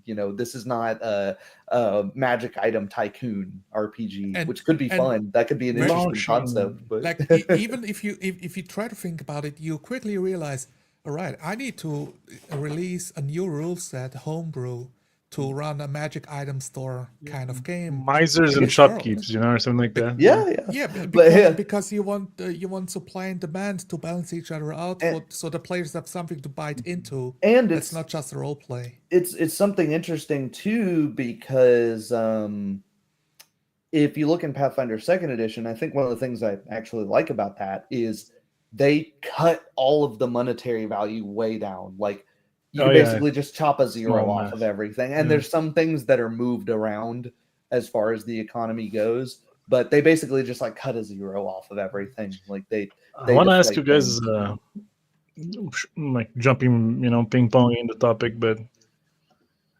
I don't know if you got that, and if you think it's too much, I don't I'll even stop see doing that. it. But like, I kind of dropped kind of a Lovecraft reference. I don't know if that was too much. Did you? Which one? Yeah. I didn't notice. Like Abdul Alhazer. I think that's awesome, man. For me, it's just you is using his great, right? foreign I thought- tongue. Oh, they don't Amazing. like Eldritch stuff, Is it? It's because of that. No, you absolutely didn't, because in the Pathfinder mythos, the Cthulhu, Eldritch gods, they are known entities. They Okay. exist, they are real, Yeah. and they can hurt you, Shire. Yeah. Exactly. Yeah. So there you go. That's Yeah, so that's why he was that's like really getting cool. all like jumpy Yeah. Yeah. whenever like, oh, this is all connecting to like elder stuff. Eldritch Honestly, stuff. that was such a favorite scene of mine when you were like, "No, I refuse to wield the sword." Yeah. Like they will get into your mind. Nothing can get into your mind. So it's like I was Yeah, reacting and then very I- strongly to that. And then I love how when he said control and your character just immediately like goes off, Yeah, like nothing yeah. controls me. It's so cool as well. Like How, it is exactly what you said, Tyler. Where like usually people are like, "Oh, hello, I'm Conway, and I'm playing Talash Stone Splitter, and he was actually a slave." And they'll like the Yeah. first 5 minutes they will Never like comes back. read their whole backstory. They'll This is- never apply to the game again. this is the time I have to play my character before the GM. Speaking of, I wanted to say with that thing, I was doing Yeah. the rare thing where, did you think my descriptions of the thing, the void glass sort of infiltrating your thoughts was I overstepping? No, because it was diegetic. was the Adam. I'll say. Yeah, The item was Okay. doing it, right? that was the So- intention. So you wield the thing. Now you have an out-of-body experience of you wielding the sword. Mhm. That is literally an invasion of someone's perception. It would be the same like, hey, I ate some magic mushrooms. I'm zoning Yeah, out on the chair, yeah. right? Yep. It's not you controlling his mind. It's the magic mushrooms influencing how perception in its very core. This is something, Elf Hunter, I've talked about with Crispy, because Crispy mentioned them. Most of the time, when one of us mentions something as a like, oh, that's a pet peeve, that's kind of bad, I go, oh yeah, that is probably a thing to be fixed. The I wills and like slight future tense things. Did that happen? I know didn't it's pick like up it's on like it. dialectical. It Sometimes, disappears when you're in the but, yeah. moment. Like it's not Probably something, did. Yeah. it's not something I I- even notice. It's if it bugs you, let me know. I know it bugs Crispy. Get out. I mean, Yeah. it does bug me because when I run training sessions, I've noticed it by a couple players like, oh, it's very strongly in their how they play role-playing games, because too often the game master stop them to correct when they wanted to do something. So instead of saying "I do it," they say, "Well, I will," or "I'm gonna," or and all of that. It's always couched in soft language so that the game master can step in. That something gets in the way True, of them yeah. But doing it. for the southern U.S. though, it's a dialectical thing. It's not even like it's not even soft. It's just, oh, I'm gonna go to the store. Like the word "gonna" disappear. It doesn't even have a G in it. It's just I'm Right. gonna. It's just it's a gonna. nothing word. So Oh, I for me, see. it just disappears. It's Yeah. I think that's I- Your brain white noises it, Look, right. Yeah. So I didn't even I- notice it until Elf Hunter mentioned it. Like I can't think of a good example of it, but I know it probably happened. I was mostly worrying. I was using some of my mental bandwidth to not talk as Yeah. much because I'm one of the more vocal players. I'm always like jumping in like before I should. I think it was pretty well balanced between the Absolutely. three Yeah, people. Do you today think was I- better, but that's we got better. no, not at all. But I think that one of the reasons why it was better is because I was paying a lot of attention to it, so I can totally see how a few futurisms like slipped in. And But this is the thing is, right? Pathfinder is I- also a high bandwidth game in general. Yeah. Yes. I have to agree. I was like tweaking the knobs back here because a lot of like armor changes happen. So I started like I saw changing that. Even small stuff like when we are fighting the guy. I mean, I do my flurry of blows because now I'm in melee, Yeah. doing 2 attacks, which that was move. I just rolled Yep. 2 dice. Yep. You say like, yeah, one hits, and I do the damage from one. But what I really loved is I remembered, right, it's night outside. I don't have my lantern on. I can't tell if he's still alive. It's so dark outside. Yeah. To immediately make it real again, because I can see if I was just staring at a battle map, I would be like zoning out, imagining it how it could be, but none of the players at the table would mention how it actually looks like, because we are all just top down, moving minis around, one- fighting this one thing. No one had to ask if they had flanking because that was very clearly what the intention was. You move around to circle the thing. So I In just a way, I moved all the other players like, yeah, and now you're both flanking. I step up from behind. but it was their intention, both of them were talking about how they circle the thing, get on the other side, and Yeah, clarified. Because yeah, I'm trying yeah, to figure out how do we stack around this so we can all attack. yeah, yeah. And I actually love that because Shire like rushes down and attacks with the scimitar because he's worried about the guard. My character is a little bit more tactical though, and you can see how he's a little bit colder as well. Like he's preparing his armor, and I said that I approach, but not like close enough to attack, right? And then on the next turn, I circle all the way around and begin flanking. Yeah. I really like the Yeah. image of like twirling my blade as I prepare to attack, and then we just. I thought both it was go funny, but that's on me. I got taken up when you mentioned casting the armor because the way you described it, I envisioned like Oblivion's like, whoosh, circling down, and then, That's not, You ruined it for me. I was You about to say ruined that's it not for what me. I envisioned. I thought it was cool. And then- Now that I see that, I will say I was a bit. I didn't know if I can even reach this creature because I'm a dwarf in one turn. shorty So legs. I allowed myself to rush there and strike it.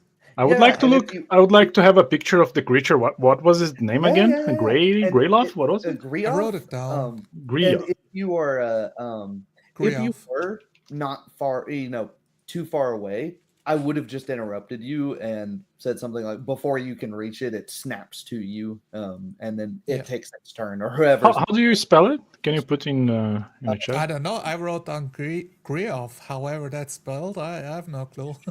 No, but I want to see a Name it, picture. and then Yes, give yes. it a picture. That was Hold that on. was really hard because it's so alien, right? Like none of us had a frame of reference. It's like seeing a Vespid from. I imagine kind of like a spider thing in a way, I was thinking of a ghoul, but then you said no, it's not a ghoul. It's like, oh shit, It's something kind completely different. of ghoulish in nature. Like that's not a far off depiction of it.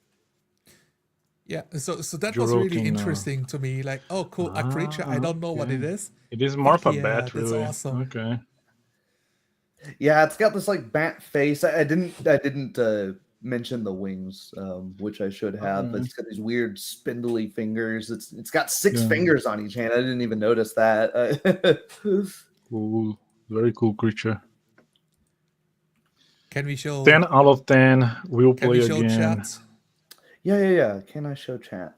Oh, yeah, that's definitely a bat-like, pig-faced It's like humanoid. a vampire bat, nonetheless. I didn't even realize there were wings attached. But this is Those totally fruit fine bats are for cute. like a quick fight where we don't know exactly what we're fighting and it's dark. And then after the fight is over, you can describe the wings and the tail and the four eyes. So that it's Oh, becomes in my like, head, it oh, was I right see in the what it is. footstep of the stairs. You know, I don't know if that's the right name for there's like 5 steps usually before you enter. Before you go into the door. The stoop, right? The stoop. Yeah. Sure. I said stairs, but after I said that, I don't think stairs is the right name. Like, but I was thinking of like a stoop, so like he jumps down. You mean like a front porch, something like that? Yeah. Like a mud So room. like, yeah, it just jumps over like comes down.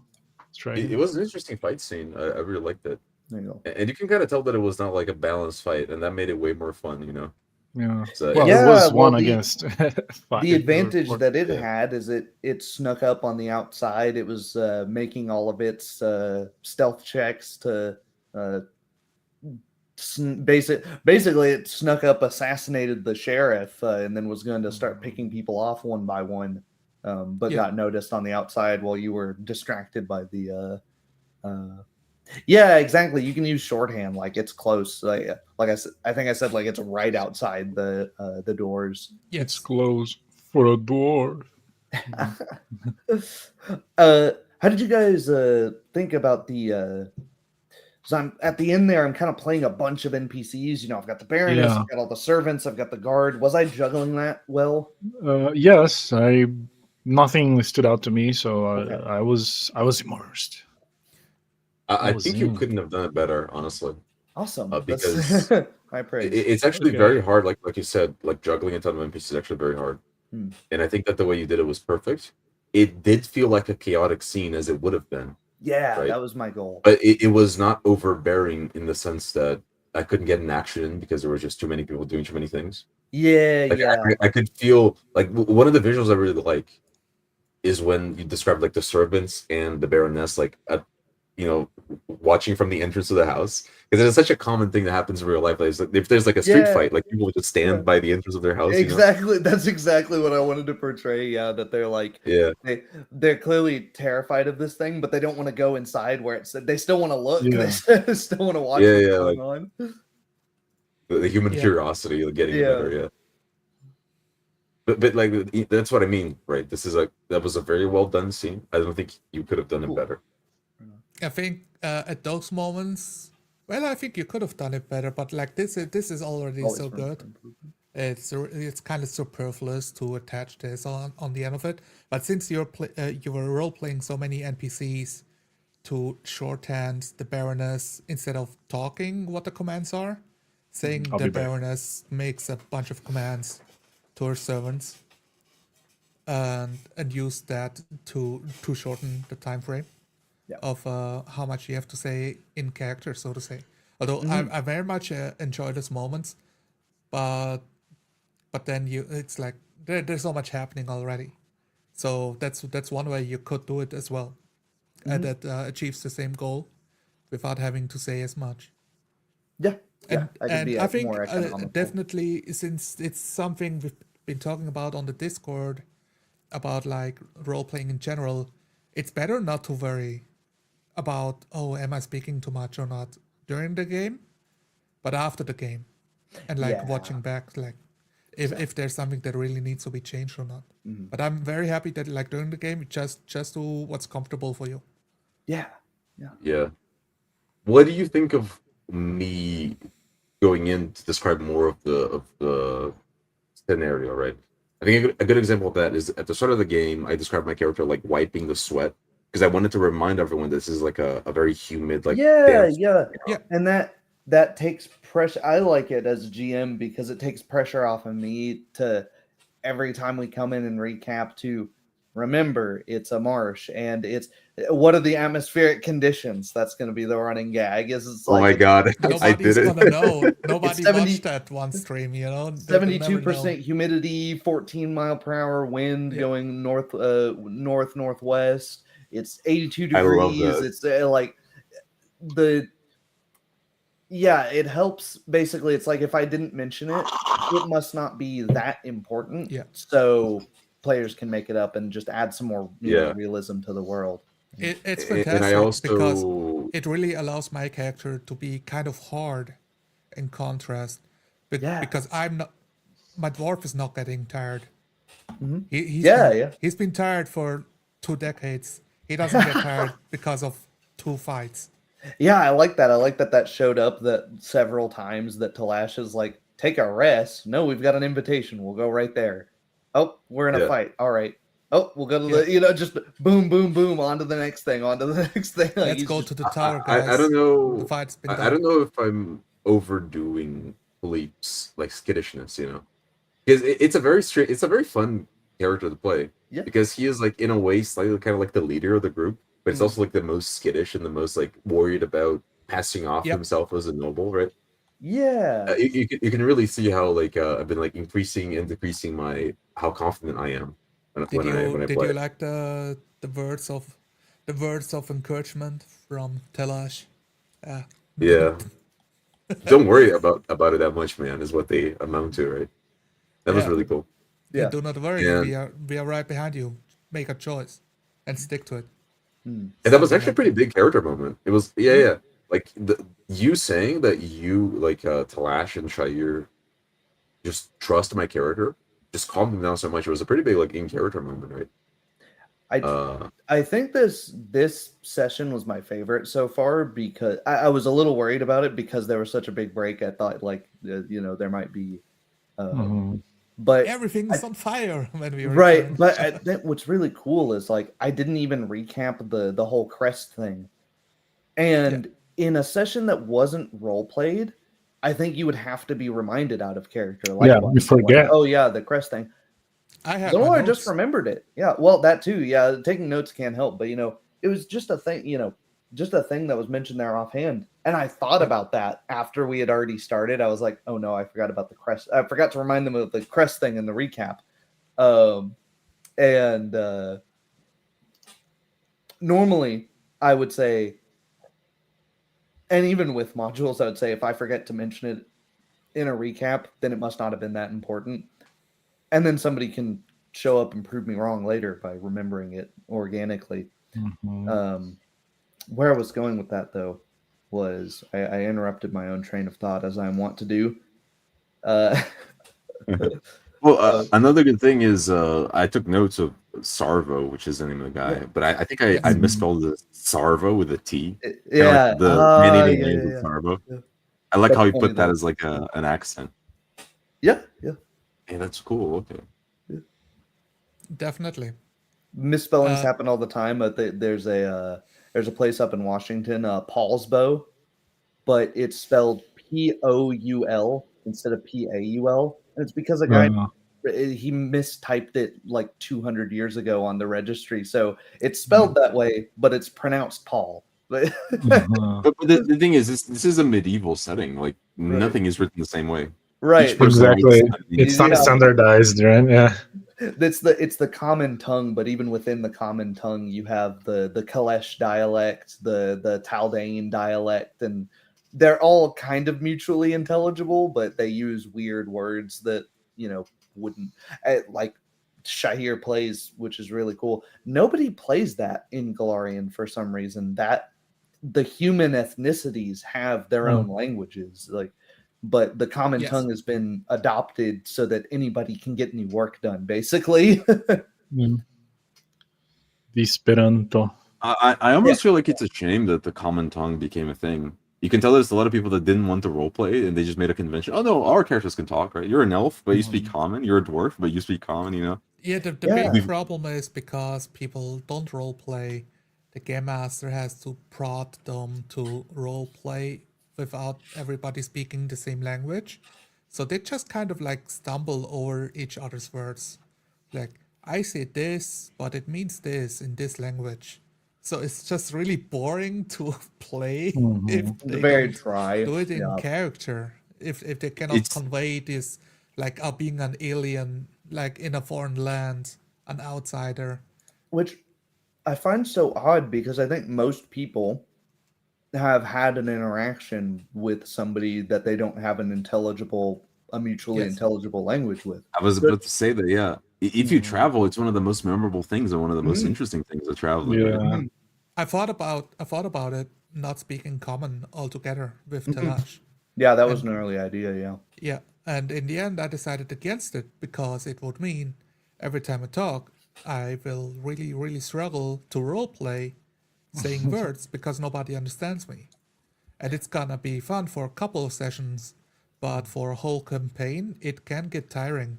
Yeah. It makes things a bit slower. It can be cool though, but I think for Mhm. what we are playing, maybe not, because we have like Maybe, this module where we have yeah, it's more of a north, would be cool in a one shot though, just to like gauge the experience, Mhm. reflect on it later. Or in a I campaign that was less suburban, Lose. I guess you could say, Yeah. where it was more wilderness and you're not having Yeah. to talk to people so often. I had a homebrew RPG that actually had rules for this because I loved language, right? Hmm. And common languages are a thing, Hmm. but they're not what people think. It's kind of like a Latin and Latinate like languages in the Yeah. Mediterranean, right? Like if you're from Spain and you go all the way over to Italy, you can kind of like use shared Yeah. words. Yeah. Yeah. And the same thing with the Hanseatic League in the North Sea, where like yeah, they didn't speak Norwegian or German. They spoke like a kind of like a mix of the two, right? The Yeah, Hanseatic, where you like have like Yes. language. proto Indo-European, proto Yeah. Germanic, proto Anglican. They basically Yeah. spoke the trade's tongue because you needed to be able to trade with everyone. And that's really cool, right? Yeah. And the way I rolled it is that if you share a language that is in the same group, so like Spanish with Italian or like German with Yeah. Norwegian or something like that, then you can talk, but you can talk in simple terms. And the way I put it is subject, verb, objective. Mhm. So if I wanted Very to say short something, sentence, right? Yeah. yeah. So if I want to buy like your golden ring, right? I say gold Bye-bye. ring by Yeah. now. Right, so I can only Uh-huh. say something like that, Yeah. and I really like those rules, but I don't know how good they would be like in roleplay. So I do Yeah, think that that's interesting. pursuing this in roleplay would be really cool. Like you Yeah. can't say complex things, but you can like Uh-huh. use a simpler version of language. Hmm. I would be down with that. Yeah. Yeah. It'd be really And cool. Yeah, so for my character, I was also thinking, like, I'm happy not to speak the local tongue if one of the other characters knows Dwarvish. So, Yeah. like, there is chance You to have a role play translator, more yeah. often. But since, Yeah. like, there are no, I've seen no dwarves so far, and the party themselves, like, we don't have shared language, and I don't have high intelligence. I cannot afford an extra language that might cross over Yeah. with some of your characters. So it's just like, do I want, like, that's painful to role play. That could also be cool to do over like a longer time scale campaign where like Yeah. maybe there's like a week between sessions slowly. and I could learn the language, and we right, can somebody have could the start learning, advancements yeah. of how well, much actually, to learn the language, all you need to do is spend a point in the linguistic skill. Like you can learn 2 languages right now. if you Yeah, want. because there's assumed downtime every time. Every time you level up, there's some assumed downtime, even if it's never actually played like that. So does yeah. downtime even work with this module specifically? Would it even be possible? Yes, it would. If you wanted to spend time, you could do that, and then the world is going to move and stuff's going to happen. Right. Because like sometimes the modules have like, oh, the villain wants to do this and this, but the players are like, oh, let's do a downtime. We don't feel the pressure. Yeah. And It's, as a it's game not master, you're exactly a like, spoiler, but you we're can 3 have sessions. downtime, but when you you know, do, then the game is over and the enemy won. Well, it's not exactly a spoiler, but because we're 3 sessions into the Dragon's Demand, and the titular dragon has not made its titular Yeah. It's demand like, as of yet. So what could possibly so so old perhaps to like if you- what masters the and kobolds be Baron? up to? I if don't you know. took 7 days downtime, then maybe a dragon none of your characters have seen yet might do a thing in the title. That one's not exactly a spoiler, but so Yeah, yeah. yes, It there ends is. up being a Cyclops in the swamp, guys. That's a big plot twist. Like Yeah. ancient, smart. They have their own culture going on Yep. and everything. This is I love how you said that, because the way you worded it, it seemed like, yeah, like if we just rest for a week, then the story will continue without us. yeah. That's one of the issues I have with modules, actually. Mhm. Modules, like, okay, when the Wait for players you. show up to the town, the dragon shows up, right? Yeah. And I don't want it to be like tied to what the players do, because otherwise it's a bit weird. Right. I don't From what want you to- said as well, I just wanted to say, I had this argument and I lost it, and then now that you said this, I remembered.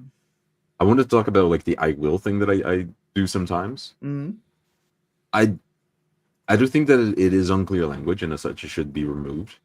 But when it's like really egregious is when you using this to string together actions, right? So I will Right. put on my armor, I will pull out my sword, I will run to the Griath, I will attack the Griath, right? Mhm. In that Right. sense, like when used to stringing together actions, that's like really bad. If you're using it like differently, then it's kind of like a verbal tick, and obviously you Yeah, don't want to have verbal right. ticks, I think, like, even there, I was doing my turns of like getting up the chair to the door, and the second one is reaching the outside door and grabbing my stave, basically. And the third one, Yeah. I think I was dropping the knapsack on the stave to attack the creature as I stride over. Yeah. Well, that's the thing. I didn't remember if shield, which is a spell I cast, is like a swift action or if it's a full action. So I just assumed that it's a standard action. That's the I only bet, thing I do yeah. in my turn. It's a standard action, unless spells are standard. Pretty much everything's a standard action unless it states otherwise in Pathfinder. Yeah. Like, people get confused with the action system, and there are some confusing things, but really, Yep. it's a standard action. You get one. Some stuff takes slightly longer, and it's a full round action. Some Yeah. stuff slightly faster. Yeah. This is the thing. I just erred on the side of roleplay. It just felt natural to end my turn there, right? Right.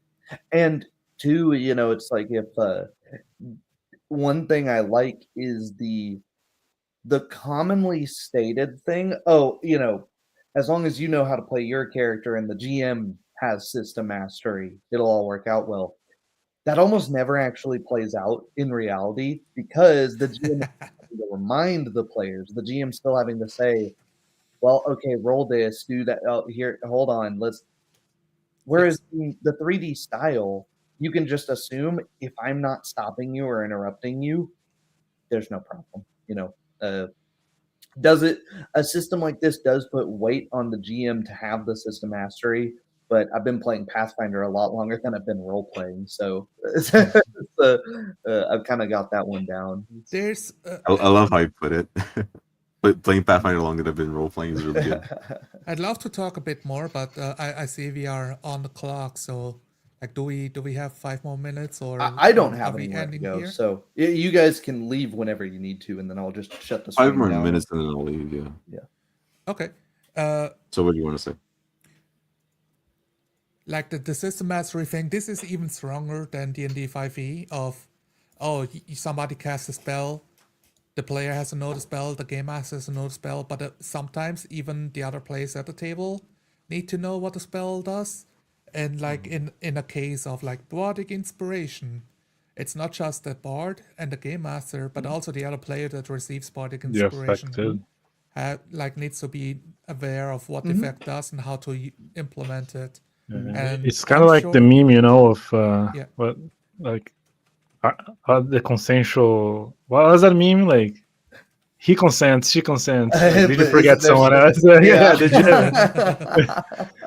the player that you casted the spell on. Yeah. And I I think did like not. I think the first time you do that, you can solve it with a short, simple mechanical talk. Yes. I start banging my war drums, inspiring my companions. you all get a +1 to hit and +1 to damage, and then we move on with our lives.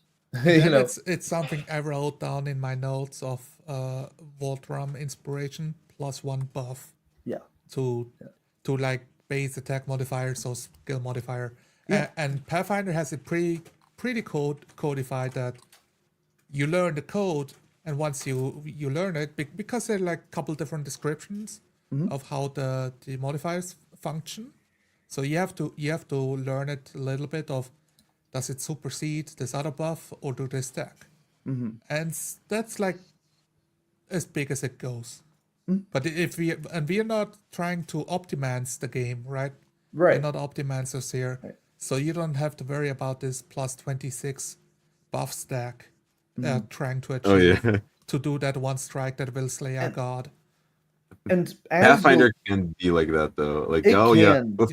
before we go, let's cast haste, let's cast blur, let's cast mirror image. Like, oh my god. and Like, even it's a very common thing. you will even rarely find the one saint in the Pathfinder forums going, guys, you really don't actually need to be that optimized to like play most module, like to play any To of the get like written lynched alive. content to like it's made for somebody just making a character. You don't have to have read every single splat book and taken but- this trait and that equipment. And can you make your number way bigger than another players who didn't optimize? Sure, but those are the guys you're cooperating with Exactly. in role playing, you know. people. So But it's this is the exact same problem as in World of Warcraft, telling people, guys, you don't need to download Weak Aura to play the game, to raid.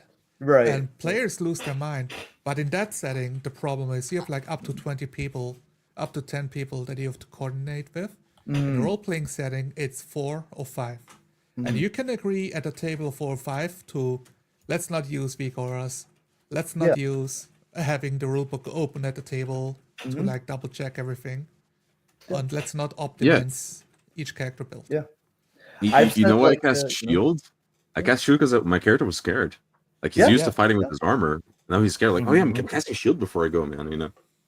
Yeah, it was cool that like hedging in character of like I am coming to help, but hold on. Like, Just block the next attack, bro. It's not that hard. yeah, you hang in there.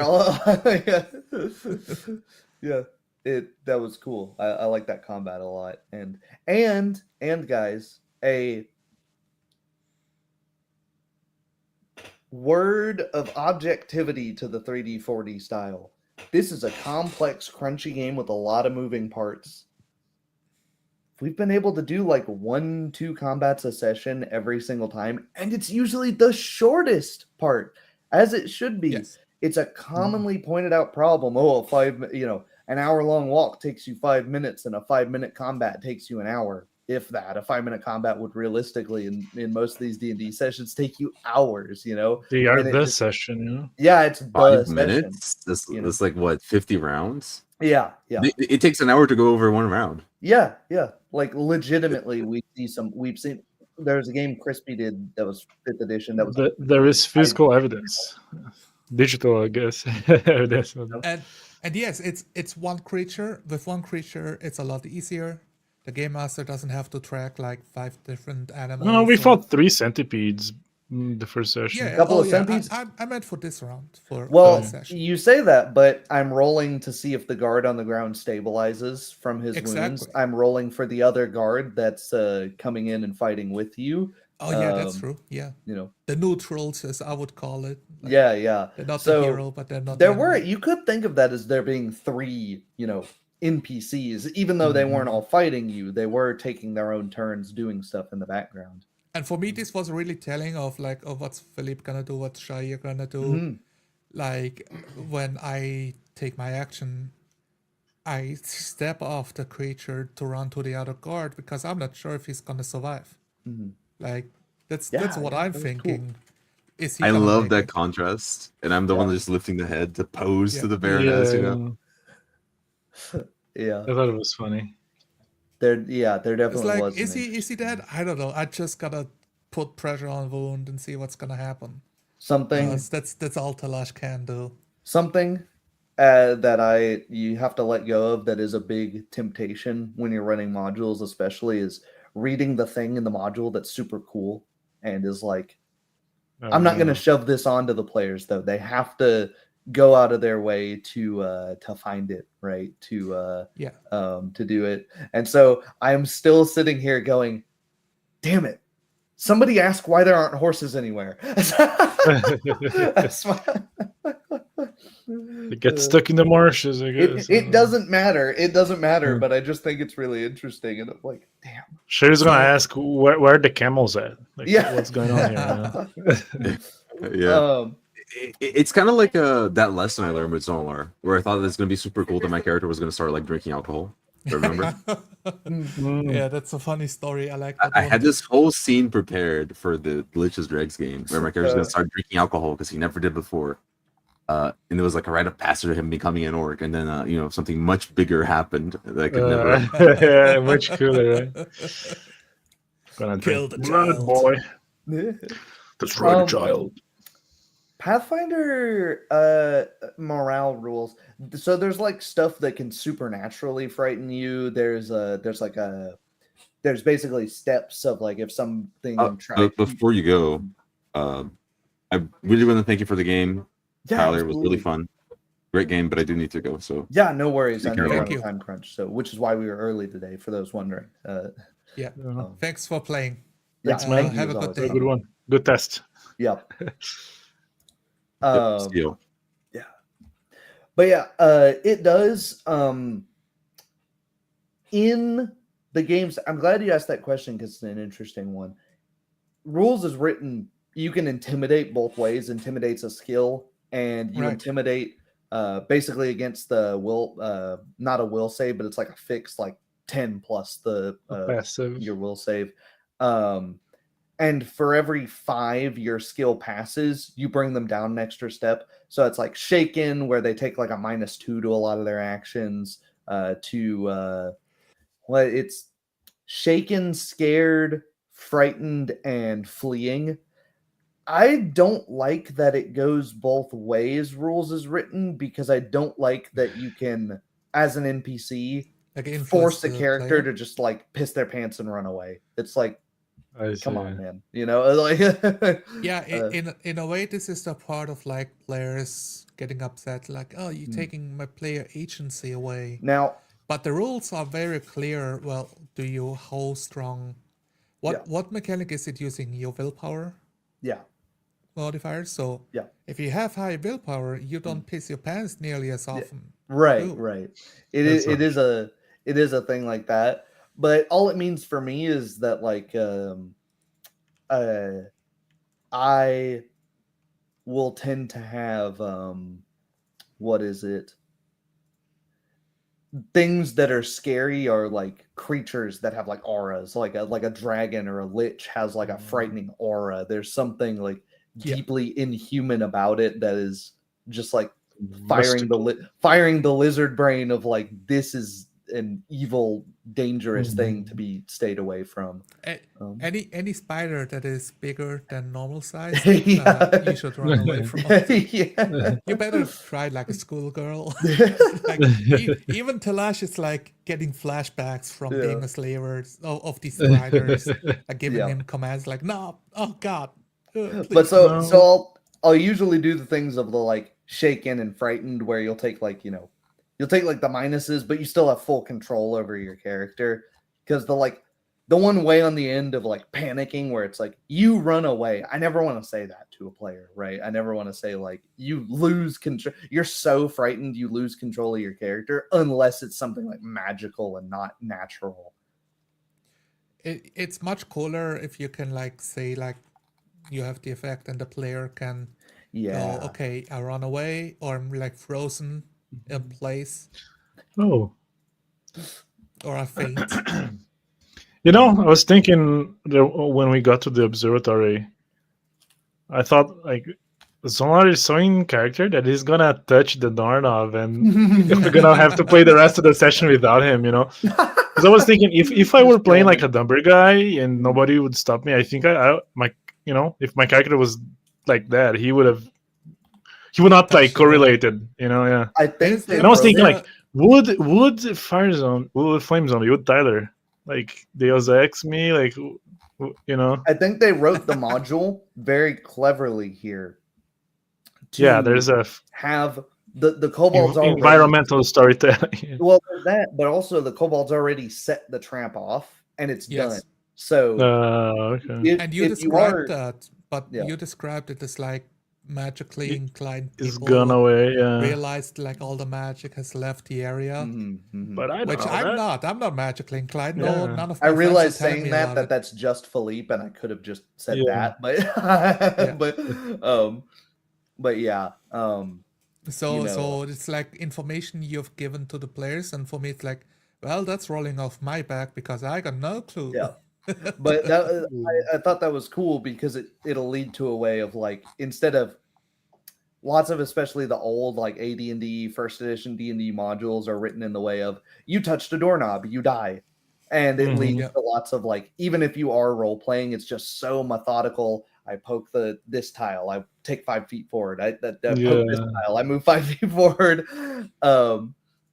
And in this way, it's you grab the door, push that kobold out of the way, grab the doorknob, and your companions can be like, "You idiot! Look at this dead kobold! Look at what it did to that thing! Well, you could have Yeah. died there. What? But it didn't. Yeah, yeah. It was done. There's also I believe Pathfinder did have morale rules for under 50% hit points. You can start rolling, or is that like just kind of GM I think that's wisdom an people optional rule set. passing? I don't know if it's one I've used. In most stat blocks, it will say, Daryl, like if reduced to X hit points, they do something. Are most fights to the death? I would say like 60%. Like let me just scroll through I guess monsters to me makes more sense, but like creatures, it doesn't like people run, like creatures Yeah. run, but supernatural monsters like fine, like So, they're like, hellbent, We were With that- fighting the giant centipedes, and that's just like struggle to survive. For There- them, it's food. they're pretty good on this one. Like I'll just say the morale section and leave out the name of the thing. Morale fights bravely, but if reduced to fewer than 15 hit points, attempts to escape combat. And then Yeah. if I scroll up to the next thing, I'm also thinking this is information the modules. Yeah. Don't make so much noise, Shatsi. There's like some of the modules they really Shut up, pay woman. attention to give different morale depending on Yeah. the section that you're fighting in. Yeah. But the base rule set doesn't. Grioth's fight to the death. There is I can't eat on attempts to flee using a spell, and then attempts to rejoin combat if unseen. So that's a cool one. So Oh yeah. you have like you have these sort of things that like read to the PC should just role play what's appropriate, but it is cool to give you like, because the GM is having to role play a bunch of different characters, and it's like, Yes. I'm never fully getting into the character of this this old gnome historian or the Baroness for more than 10-15 minutes at a time. So it's nice to have these little shorthand things of like, give me a short 1-2 sentence, like, oh, okay, they fight to the death. This is like if you got the if you didn't bring the crest and like wanted to start like fighting the construct from last session, that would fight to until it's destroyed, because it has It's no constructed. it has no mind, right? It just It does will that. just kill you if you Um, don't stop it. Yeah. I was also thinking like, just taking the sword out of its hilt, and if we have to fight, then it has no sword. Here's a It's like character a hulking be massive thing. yeah. And here's a character they think about quite a bit, where it's if brought below Omniman 20 health, Punisher. they surrender. If the player characters don't accept the surrender, then he tries to flee. So like they're already thinking, couple Mercy, steps my ahead, lord. like, It's like, yeah. no. Yeah. Run away. Yeah, so No. it tells you something about the character in real shorthand, how their morale is, So I can see like people watch this episode, and the takeaway might be you talked to the Baroness, you talked to a gnome twice, and you walked around thinking about where to go and what to do. I don't even know if you talked to anybody else except for those No, three scenes. small talk with servants and whatnot, Mhm. but not really a Fishermen. conversation. Mhm. Yeah, and talking amongst each other as well, trying to figure out the puzzle and one combat. And it's like, is it a lot? Is it not a lot?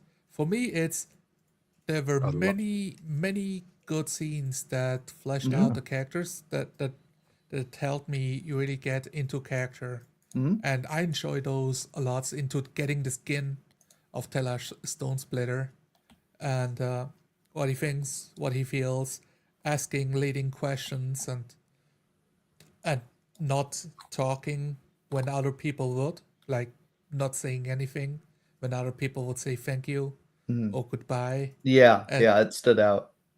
yeah, Mhm. and even in those moments, even tiny little things like, okay, now we leave this gnome hut. It's much later in the night. You guys, besides the lantern, when he looks back to talk, the green glow in his eyes. That's something that's Yeah. like, okay, I mentioned it in season one. I mentioned maybe, like, do I mention it too much? No, because I No. think those are the striking visuals that I want people to Yeah, imagine. Exactly. Because that's the cool parts. Like, what if somebody painted that Yeah. scene?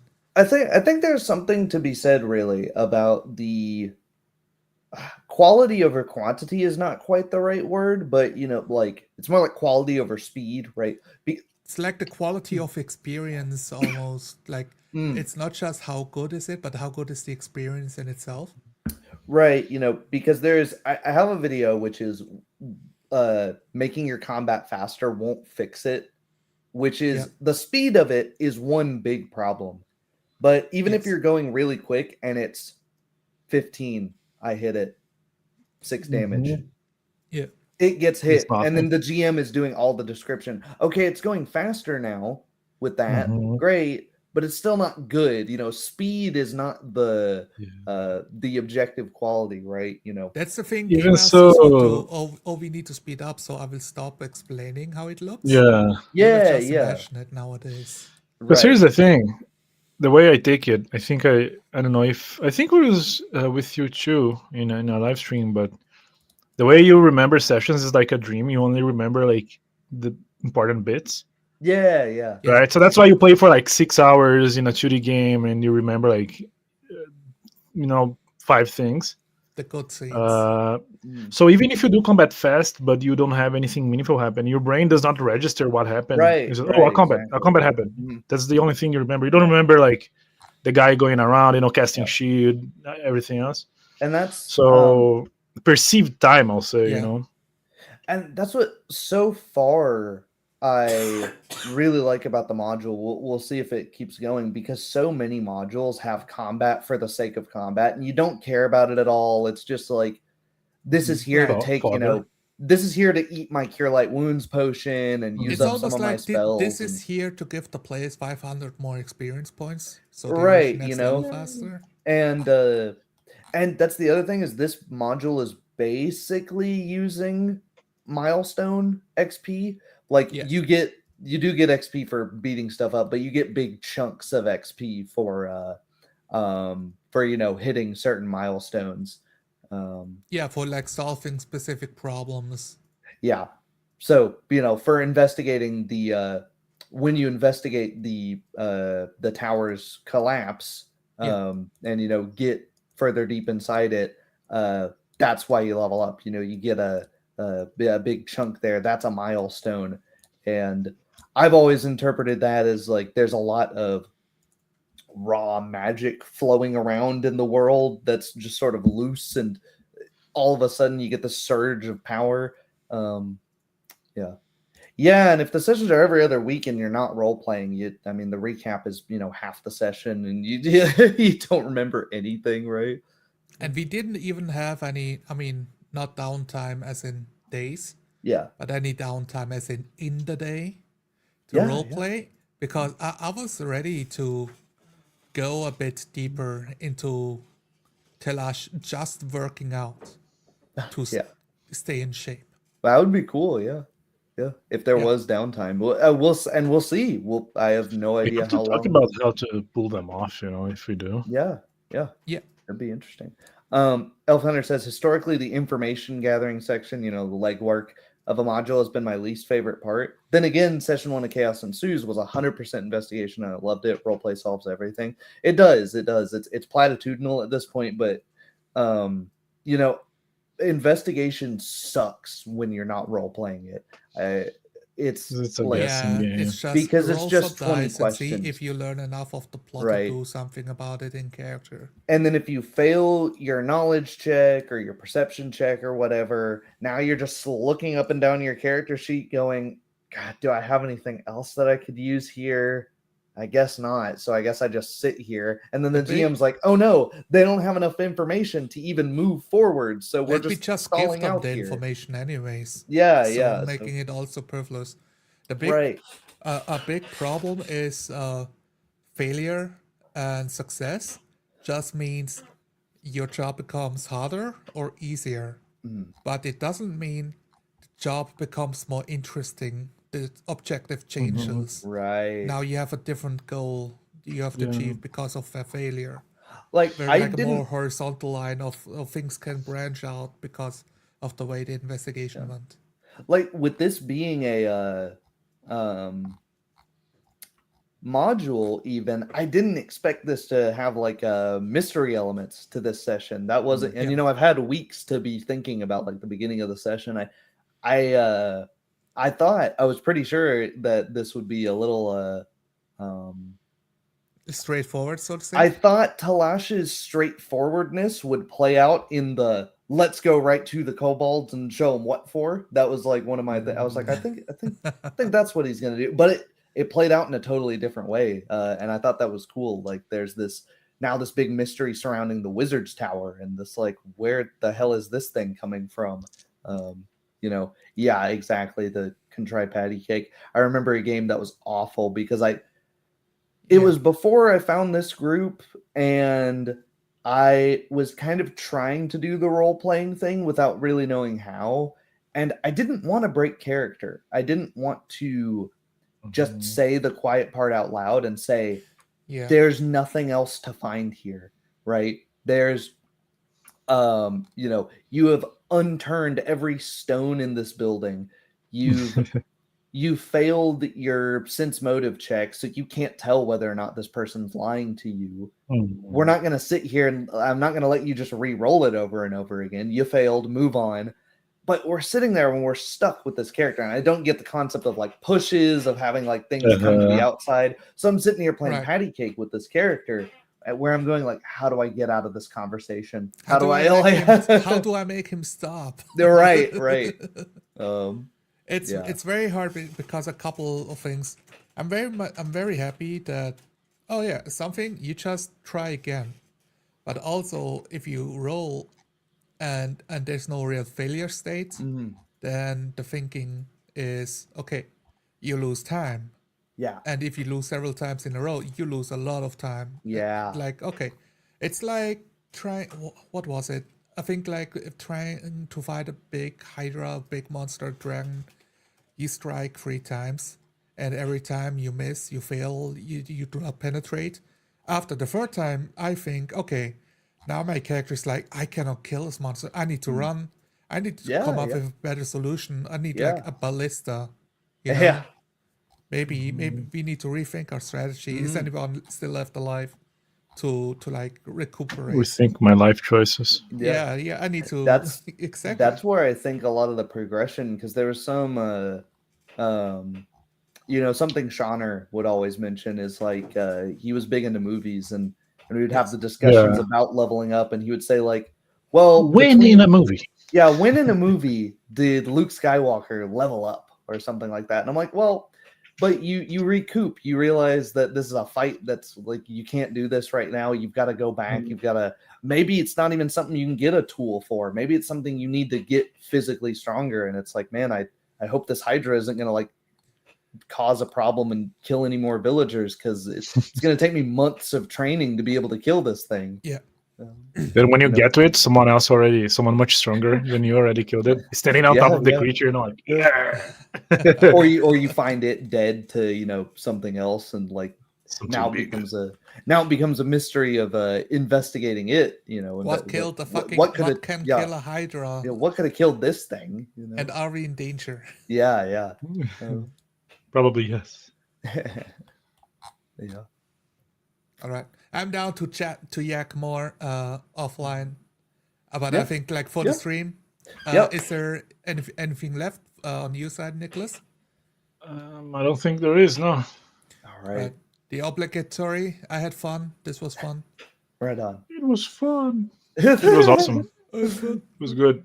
Yeah. I'm happy we managed to, Yeah. break the curse for now. Yes. Oh my God. Just barely. Just. My PC did not crash. Holding on a thread, Yeah. Zonalar was worrying me there, but yeah.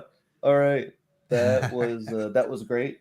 I'm gonna go take a nap because I had to wake up early for this. So I will see you guys man. Your around. sacrifice was not in vain. Yep, I'm really excited for the next session. I'll let you guys know what my schedule's looking like. And yeah, I'll see you. Thank you guys for watching. Thank you guys for watching after the fact, leaving comments. Oh wait, one less comment. One less comment. Yeah. To Mother Brain Sunshine, get in the Discord. Yeah, I hope he's watching this. We got another fellow monkey Brazilian. I'll post a link in my description soon. There you go. Couple of minutes after. Yep. Right on.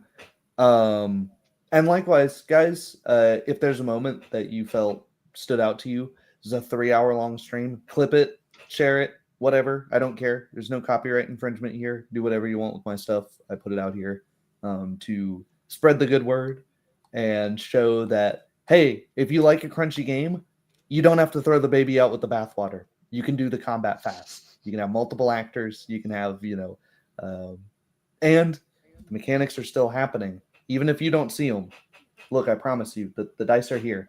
They're being rolled. You just don't have to mention it. All right.